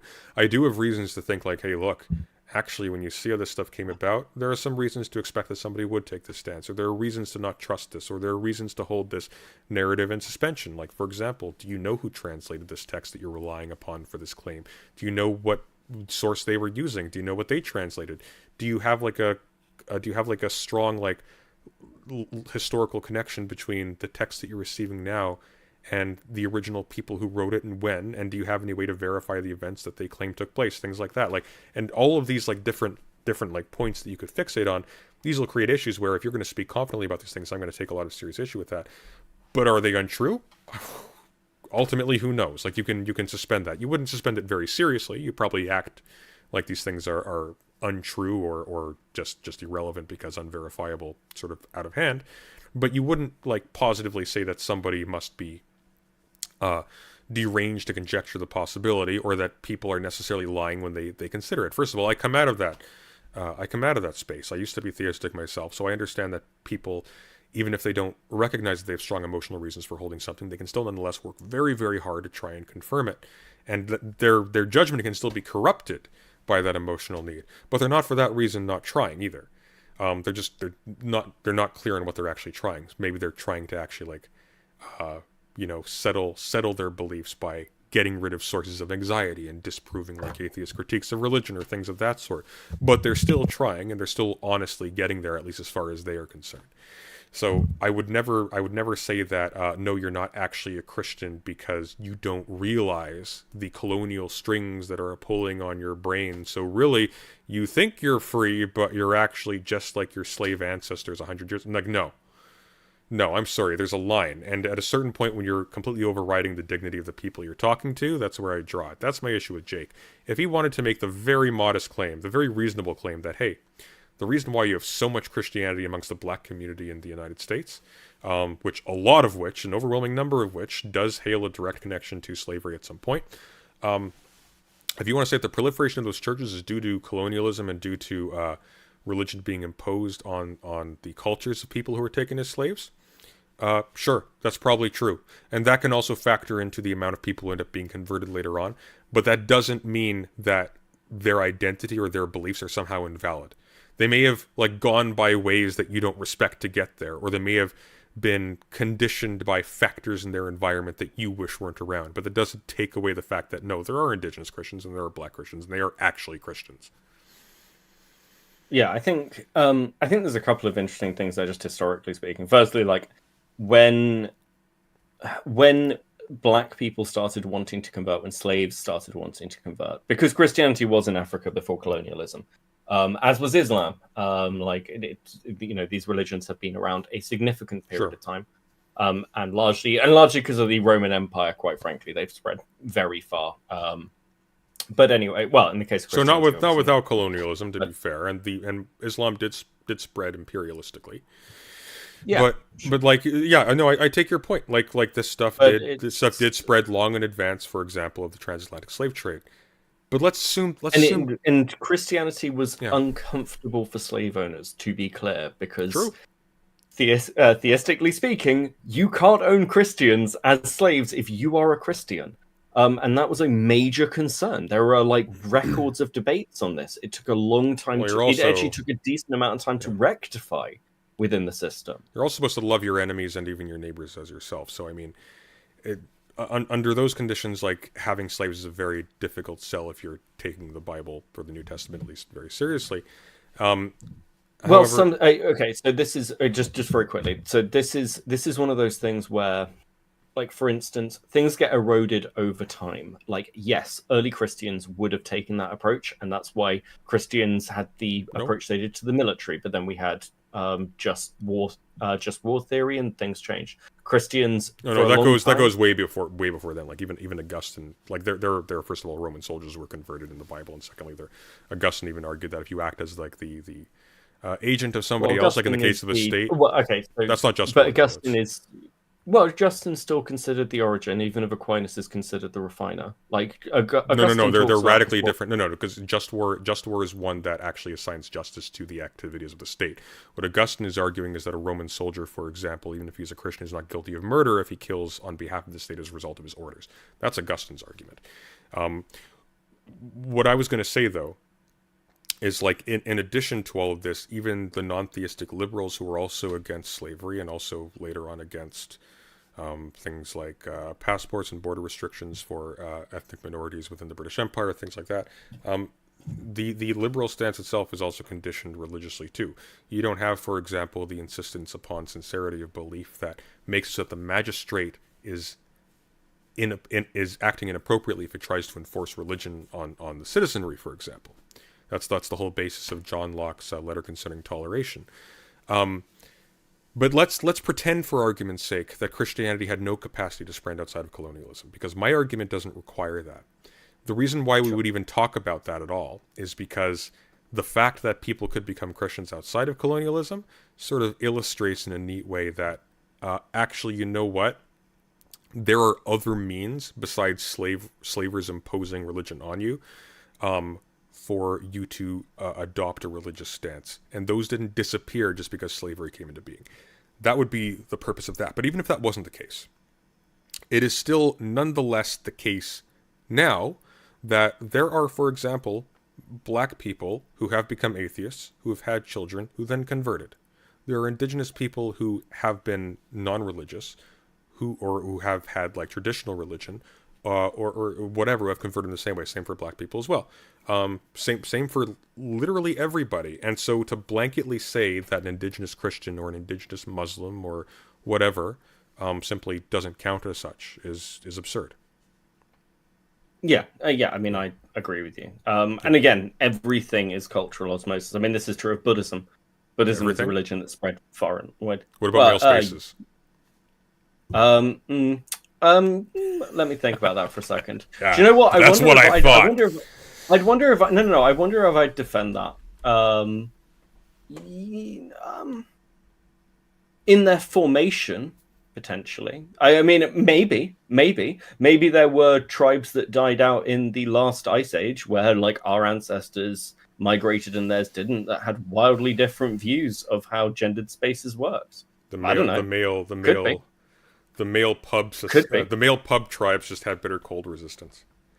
Yeah, well, wouldn't you? Alcohol's great for that. I've got Econoboi asking to join, by the way. Oh, really? Let's go. Sure. Sure. Right, give me a second. Can I run to the washroom and grab some water? Yeah, go on.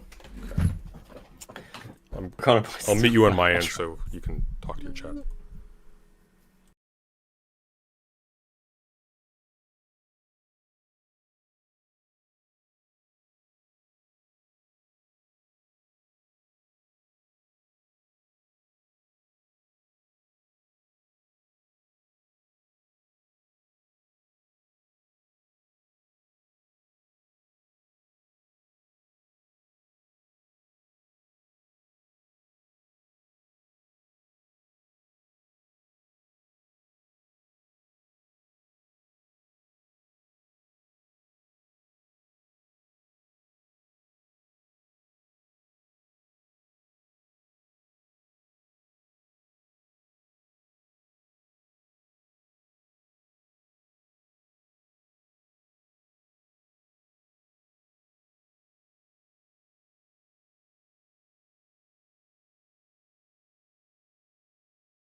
Welcome back. All right. I've messaged him. I'm waiting for him to respond. Okay. I think you should be able to just add okay. Right, yeah, we go. You should be able to add me. I've added him. So give me a second and then just add people to a DM. And I'll recall. Sounds good.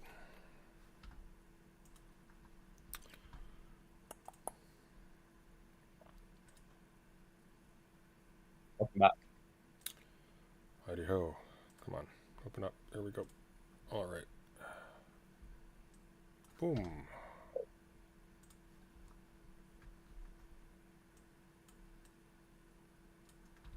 Hello. You with us? You're live. Let me fix my mic. There you go.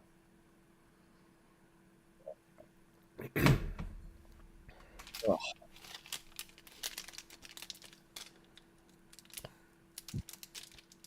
You shouldn't drink alcohol to stay warm, but it does make you feel warm.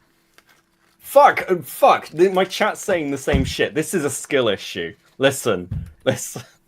My Irish heritage is telling me very clear things about alcohol and warmth. Look, would you rather be freezing and drunk or freezing and not drunk?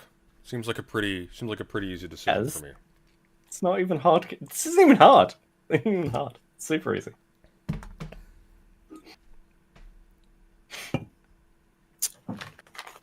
Oh. Yeah, no, I think the indigenous stuff is interesting, partly because I don't know. Again, it's this monolithic view that people just have no agency. 100 years later, multiple generations later, it does. It seems a little unfair, to say the least. Potentially slightly racist. Welcome Fixed back. it. How you doing? Saturday night, I've watched the fights. I got nothing to do, boys. I figured I see you guys talking. Could be fun. So here I am. There we go. Welcome. We're discussing actual Jake and his weird arguments with everyone about Christianity. I think he meme posted about Prophet Muhammad as well, which is always somebody winning. I don't know, dude. We read through the Twitter thread yesterday, and it's He doesn't like the Christians? he doesn't like any religious people. He thinks religion is basically akin to a mental illness. Well, I mean, I guess insofar as any ideology can cloud your judgment, I guess. I guess so. But I don't know. very- It's kind of. I'd say it's a bit more extreme, basically, than that. And he I mean, basically anyone who disagrees know. with him, he accuses of being Christian. So he accuses them of being Christian. Like, you're just a secret Christian. that seems to be the trend. I mean, he did that with me when we talked. He was like, "Well, you're straight, you're white, you've never had to deal with anything." Because You're you just straight, hate Beckett? certain people. I thought you were Yes. bi. I am bi. That's the fucking. Well, what the annoying hell, thing. Becky? You should have been like, I'm not even straight. I did do that, and then he backed down because he was like, I got beaten up at Pride for being fucking bi. Well, you're British. You know, he would have gone to something else. I don't know. That's so weird. I don't know. I did see his tweet about like black people are indoctrinated or something to be Christian. But I don't know. I mean, I guess. I mean, that is kind of true, right? That's that's almost like what was it? Oh shit, what was it called? I'm forgetting my world history. Where the Spanish basically forcibly converted all the Reconquista? native. No. Oh, sorry. I wasn't paying attention. I just heard Spanish. I was like The forcibly. conquistadors, obviously. I can't remember what the word I was was gonna for it. say Reconquista because I was thinking of Al-Andalus. Yeah, but that's like, That's I mean, a that's very kind of different how thing. it happened, right?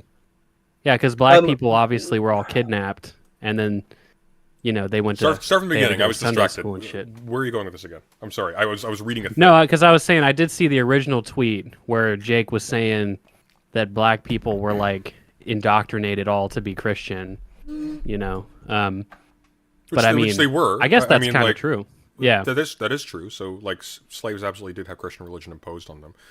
Interestingly enough, Yeah. if you read about it, the actual Christianity that emerged in a lot of cases was actually an eclectic hodgepodge of like tribal practices, sometimes Islam and Christianity. So I mean, it was yeah.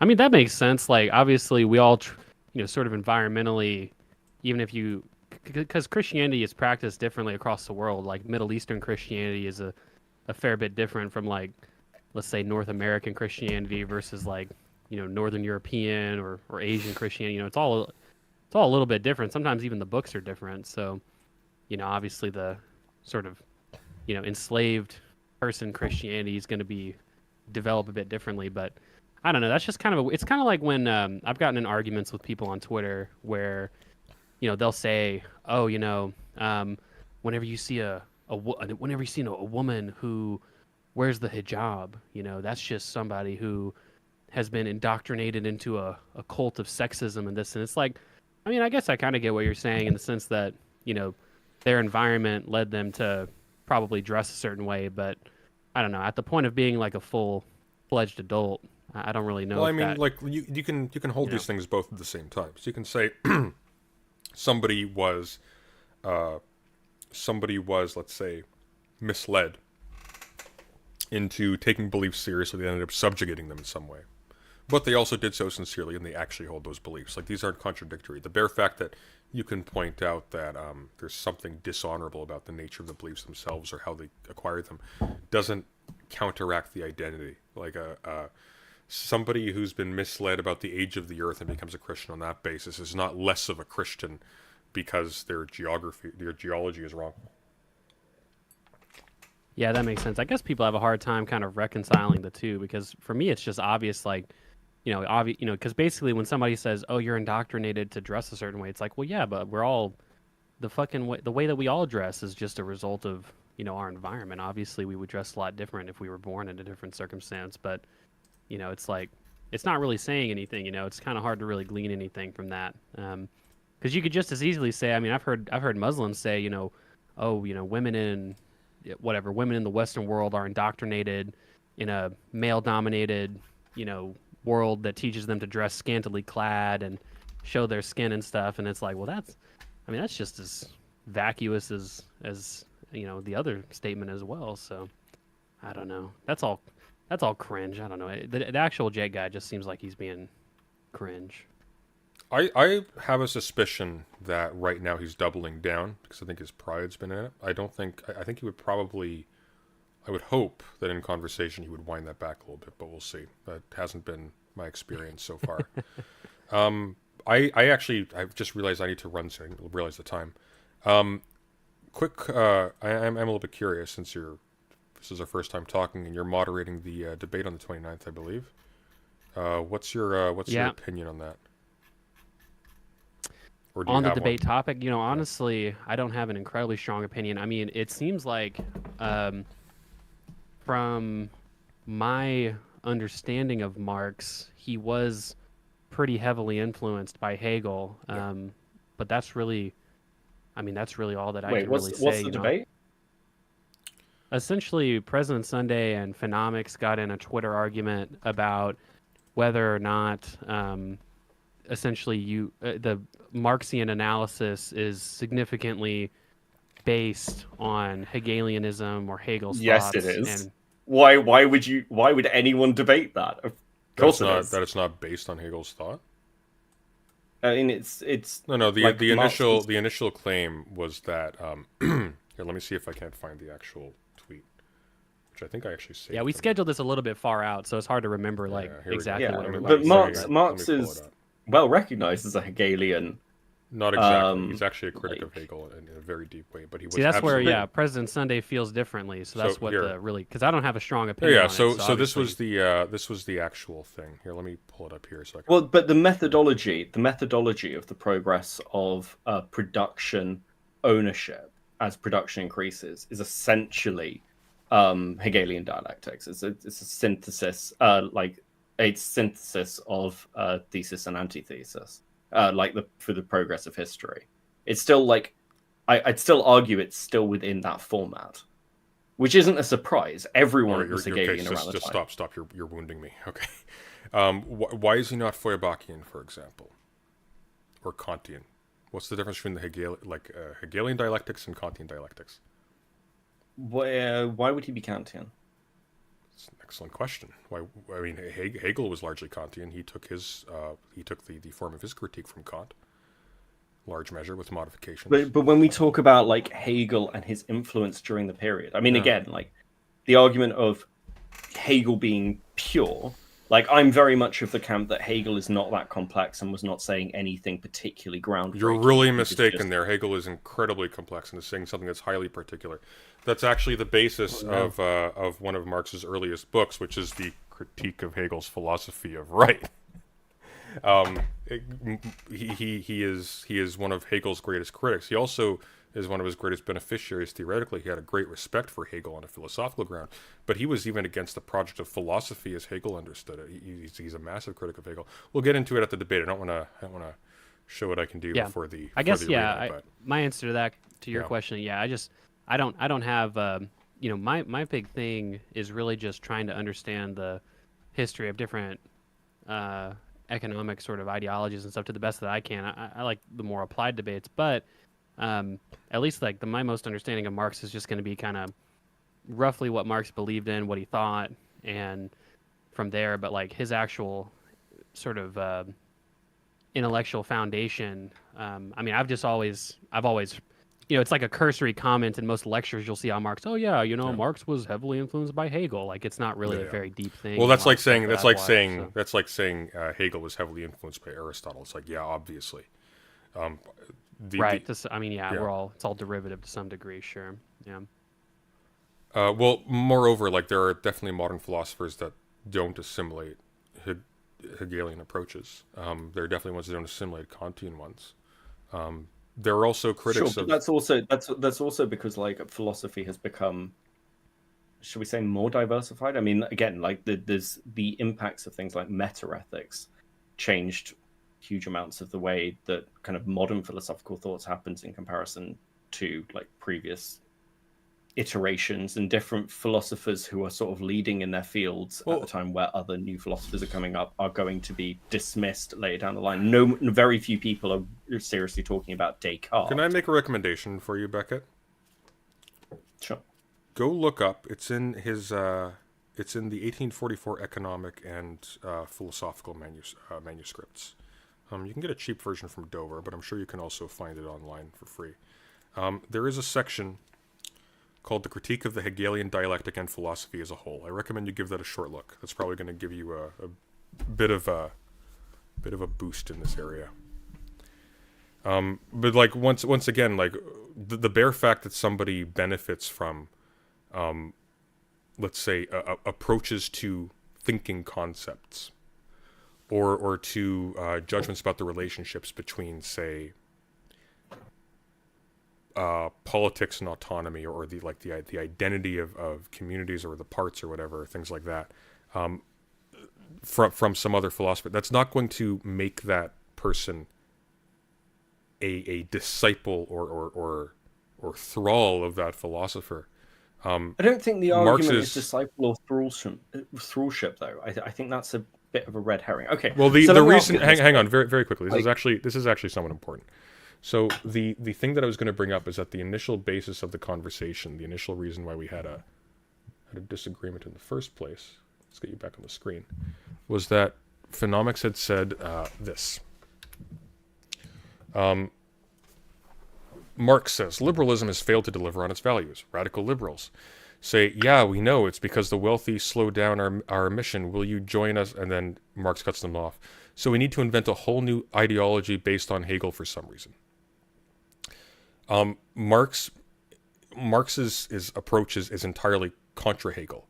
It is counter Hegel to such an extent that it's taking for granted a lot of the points of importance that Hegel takes for granted. But Marx argues that Hegel's actually deeply mistaken about the critical things, which is why most of his earlier writings are specifically targeted at showing how Hegel was wrong.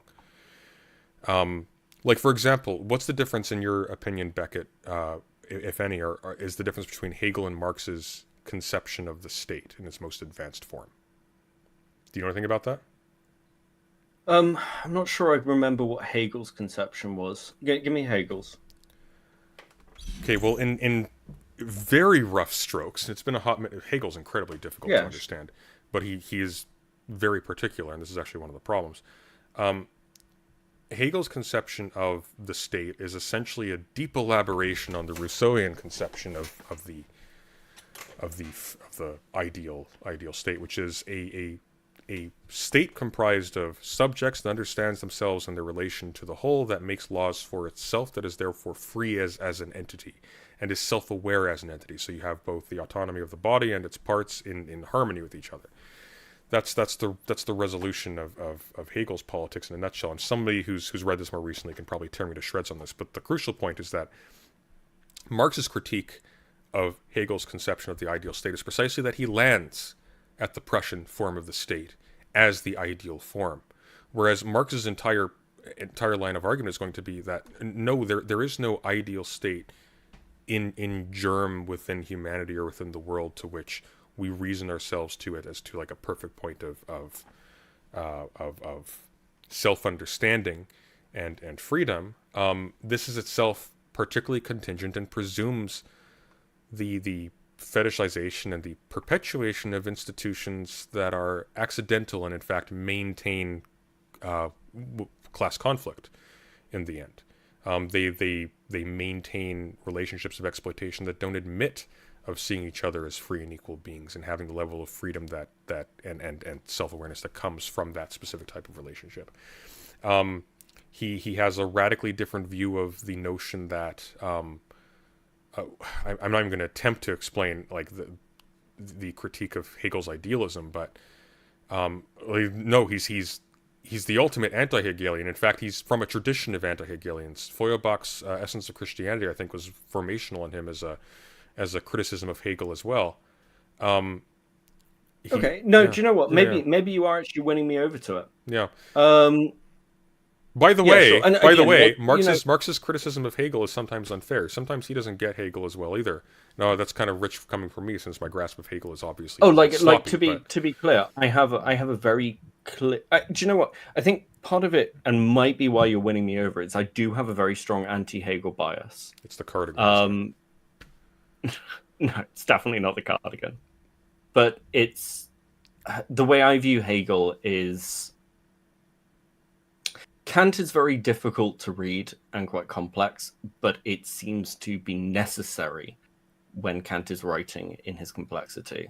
Whereas I can't remember who I read, but there was a critique of Hegel from his period, from one of the other professors at the university he lectured at, where the critique was basically Hegel's not saying anything, he's just making things sound complex. And because I am very used from my own academic background to reading professors who write things that are trash, but in a complex way, it gives. I'm happy to admit I may just have a bias against Hegel, where because I view him as far more simplistic than perhaps he is. He's substantially more complex than even Marx treats him. But I think with Hegel has a high buy-in in terms of intelligibility. Hegel is extremely difficult. Hegel is responding to problems in Kant that are already themselves extremely difficult to wrap your head around, and he's working through an extremely fine-grained what's called immanent critique. What that means is that your critique is of the concepts taken by themselves internally. You're looking at their constituent elements, what they imply about themselves, and so on and so forth. That requires a lot of really meandering, looping description that can be difficult to follow. And so one of the experiences a lot of people who read like the Phenomenology of Spirit will have, I recommend if you want to like get a taste of Hegel, The Philosophy of Right is his last book, and it's, in my opinion, and this may just be because it's not in German and I don't know the difference, in my opinion, it's a lot more readable than the Phenomenology of Spirit. It comes with a lot of similar content. And you'll also get his politics for the latter half of it. What you'll find is you'll be reading this super convoluted, long, not nonsensical, but very difficult to follow description of a relationship between a subject and an object, say, and the changes that occur in both the perception of the thing and the perception of the self through the looping perceptions and whatever between the subject and the thing, because you become aware of objects in the world. You become aware of the differentiation between you and the object. You become aware of yourself as a subject perceiving. You become aware of the perception. You become aware of the perception of the perception. And like how you think yourself and how you do like knowledge acquisition in science is rapidly evolving in radical ways just over the course of living. So like it's very difficult to follow, and he's working out things in a very fine-grained way that like he's not a very readable philosopher. Like people complain about Kant being a bad writer. I don't know if this is just a matter of translation, but Hegel is borderline unreadable depending on the translation. But it's not because he's not making sense. That's because the thing that he's doing is extremely hard. He's a very advanced philosopher.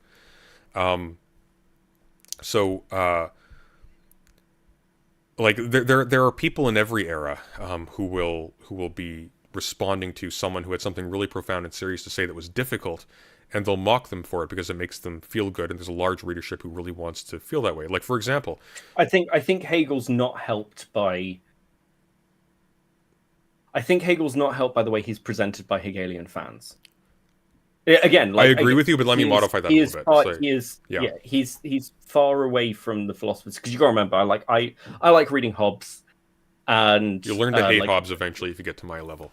But fuck off. Leviathan's a great book. It is a great book. Rousseau. It is a great book. Rousseau. It is a great book, and it's so great. Like... Do you know why it's great? Because it sows the seeds of its own destruction. Fuck you. Listen, like, I'm not defending feudal systems, but I do like Hobbes, and like I like Sartre. So, you know, I'm not perfect, but I'm not perfect, but I will admit that potentially, you know what you'll get in the same way, some people really fucking hate Aquinas because of his fans. What's your... I mean, Aquinas is fascinating. Aquinas actually is a revolutionary thinker in his own right, and he shouldn't be hated. Sure, there's a reason he's a doctor of the church. Thomas... That's separate. But, like, Thomists in present day, idiots. But Aquinas? No, Aquinas is very brilliant. Cool. Have you read Rousseau by chance? Not as good as Augustine. Sorry, go on here. Have I read what? I think taken as a whole, I would tend to agree in terms of... City of Gods Against the Pagans is a masterpiece.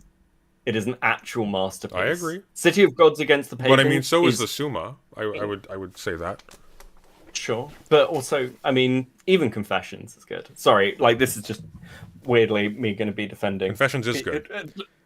There's a reason I did my undergrad dissertation on City of God Against the Pagans, so I've got a special place for that book in my heart. Anyway, yes, go on. Big book. Have you read Rousseau's Discourses or the Social Contract by chance? Think I've only read Noble Savage.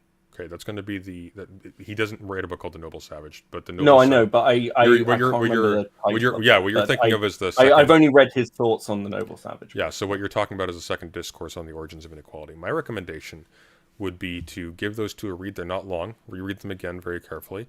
You'll get a stronger sense of what Hegel's doing. You'll also get one of the definitive refutations of Hobbes, and Hobbes has never recovered, unfortunately. But he, too, likewise, was mocked by contemporaries who said, for example, because Rousseau's contention in the first discourse on whether the arts and the sciences improve public morals or something like that, I can't remember the exact title, he was critiqued saying, Rousseau wants us to return to going on all fours like beasts. And Rousseau's point in that essay was precisely that the arts and the sciences don't improve morals, rather they actually create conditions of need in human beings. We develop writing, now we can't imagine living without it. We develop certain types of clothing, now we can't imagine being exposed to the elements in this particular way. Yet clearly, we survived for very long periods of time in nature without these things. Mm-hmm. We certainly know that the world is longer than we thought it was when Rousseau was writing. And so it seems to be that the arts and the sciences don't improve morals. It seems they actually condition us to need things that create impediments to morals. We end up being more high maintenance, so to speak. And so his retort to somebody saying Rousseau wants us to retreat to being brutes in the wilderness is like, well, no, I'm much too enamored with society as it is. Like, I am conditioned as a type of creature that absolutely needs the arts and the sciences to even survive. And yet, isn't that on some level a weakness? He's not arguing that we should go back. His point is that the human subject is conditioned by its technological and by its cultural inventions and things like that. Like, what we actually are is the product of what we have made of the world and of ourselves, and that changes us irrevocably.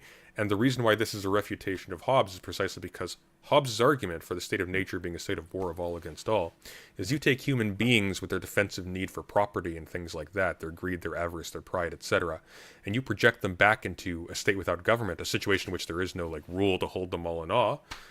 They'll tear each other limb from limb until they form a state themselves. However, Rousseau's point is precisely that we don't have We should not presume the existence of the things that give rise to pride and to property and so on and so forth in advance of the state which makes us secure those and need those. Obviously the actual evolution of society must have taken place along different lines, because he has to presume the modern bourgeois subject in order to get his state of nature. That's Rousseau's point. And Rousseau is going to be heavily refined in people like Kant and Hegel. So if you get Rousseau, they'll make a lot more sense. That's my strong recommendation. Yeah, no, that is fine. And again, like with people like Kant, from my academic background, again, I'm a theologian, not a philosopher, so I'm obviously going to read some of these people through different lenses. Like when I'm reading Kant, I'm reading him in much more of a theological sense than I am a philosophical sense, at least from like an academic background. I do have just as a pivot, because I know you have to go. What's your opinion on meta-ethics and like people like Lyotard? I haven't read Lyotard. On meta-ethics generally, depends on what you mean. Most meta-ethics is actually just ethics. Sure. I mean things like so for instance, meta-narratives.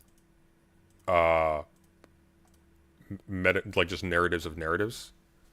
So what's a good way to put this? It's fine if you haven't read it. This wasn't like a gotcha or anything, because I was just genuinely interested in the opinion. No, I want to know exactly what you're saying, because if the point of reference is for instance, with a meta narrative, basically it's the idea of somebody who's talking about anything that's fundamentally true. So like the story with Lyotard, as Lyotard was interviewed about meta ethics and meta narratives. The interviewer said, "Okay, so your basic argument is never trust anybody with a meta narrative." He said, "Yes." And they said, "Isn't that itself a meta narrative?"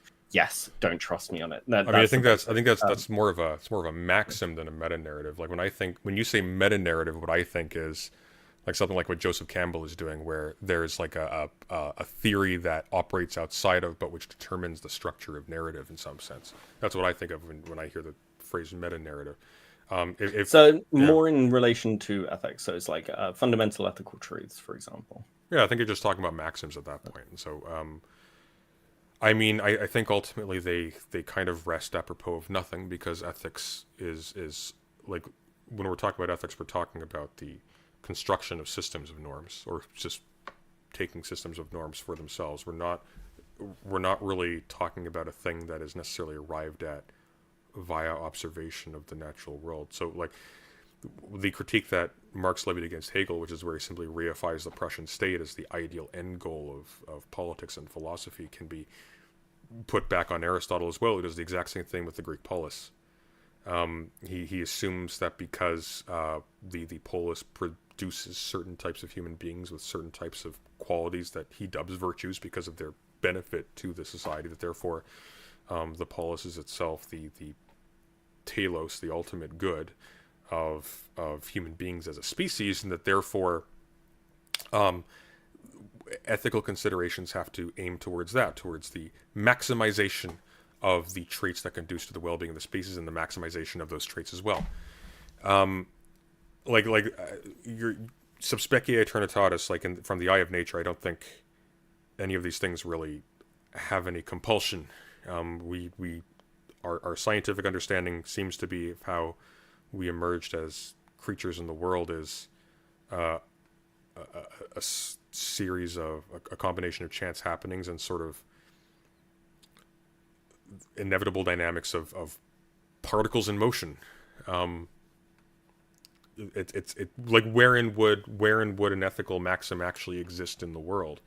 If it's just something we sort of say and take as a rule, like does it exist up there somewhere? Like where is it? And if it doesn't exist, this is sort of, I always like the kind of practice-esque, show me one molecule of mercy, one atom of justice, but we talk about these things as though they have real weight or consistency. Well, I mean, mercy and justice are dynamics of social relations. Like you can have mercy, but for example, to say that a thing is right is a bit of a different statement. You're not using a shorthand description of a complex emotional and social relation. You're saying there is a measure and a rule somewhere that rates this thing as better than this other thing. But we talk about fairness, we talk about equality, we talk about justice, we talk about all those things as though they have tangibility within our language, and that's partly how humans work. That's how we work. Well, I think the difference would be is that we're talking about like justice simply, unless we are referring specifically to fairness, in which case we can sort of weigh presentations of different claims on a thing and decide that this looks kind of equal, therefore fair. That's a thing we can do. It refers to something that we have some kind of grasp on.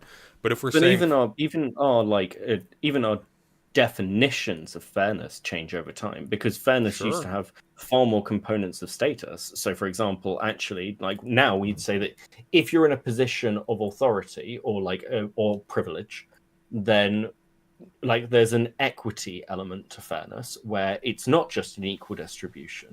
Whereas previously it was like, well, if you're in that, let's take African tribal relations in current world, like elders within tribal groups are given far more esteem, therefore they get more. So that equity actually goes in reverse and is thought of as fair. So there's no it's not just a balancing thing. There are overall human interactions to fairness, but that's not how we talk about fairness. We talk about fairness and we talk about these other concepts. No, because like for example, so if you go back to Plato's Republic purity and his talk about justice, like the conception of justice that Socrates arrives at is essentially everything in its place with doing what it's supposed to do without interfering with anything else. So the question becomes, where the fuck did you find that map of where its place is?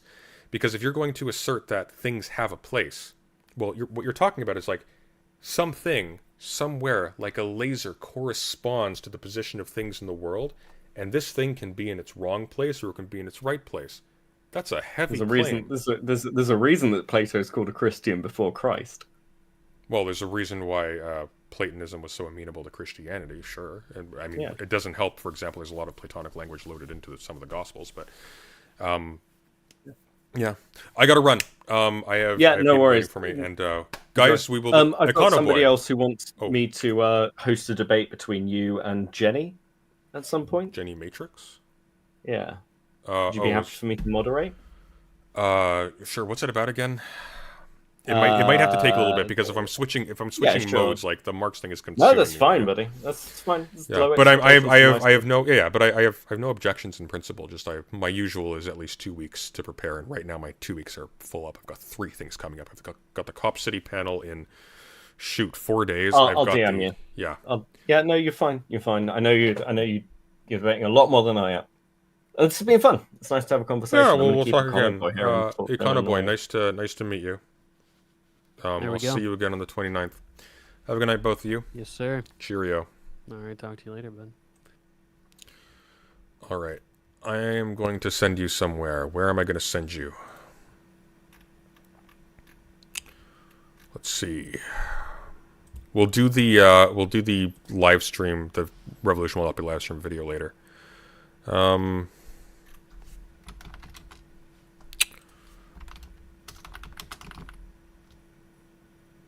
Looks like Demon Mom is not live.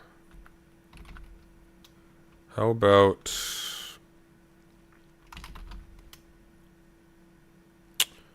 We'll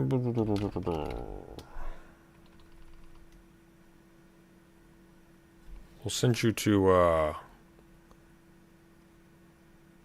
You Guys Talking History is like there's like 5 different videos. Is Lucy live? Oh, Riverboat Jack is not live. Shoot. Okay.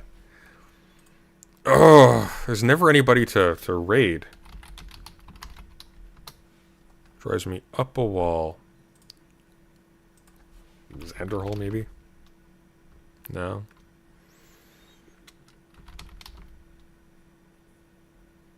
Beckett of Crabs isn't even live on YouTube. Alright, I'll send you to food shops. Cheerio. And I'll see you all tomorrow.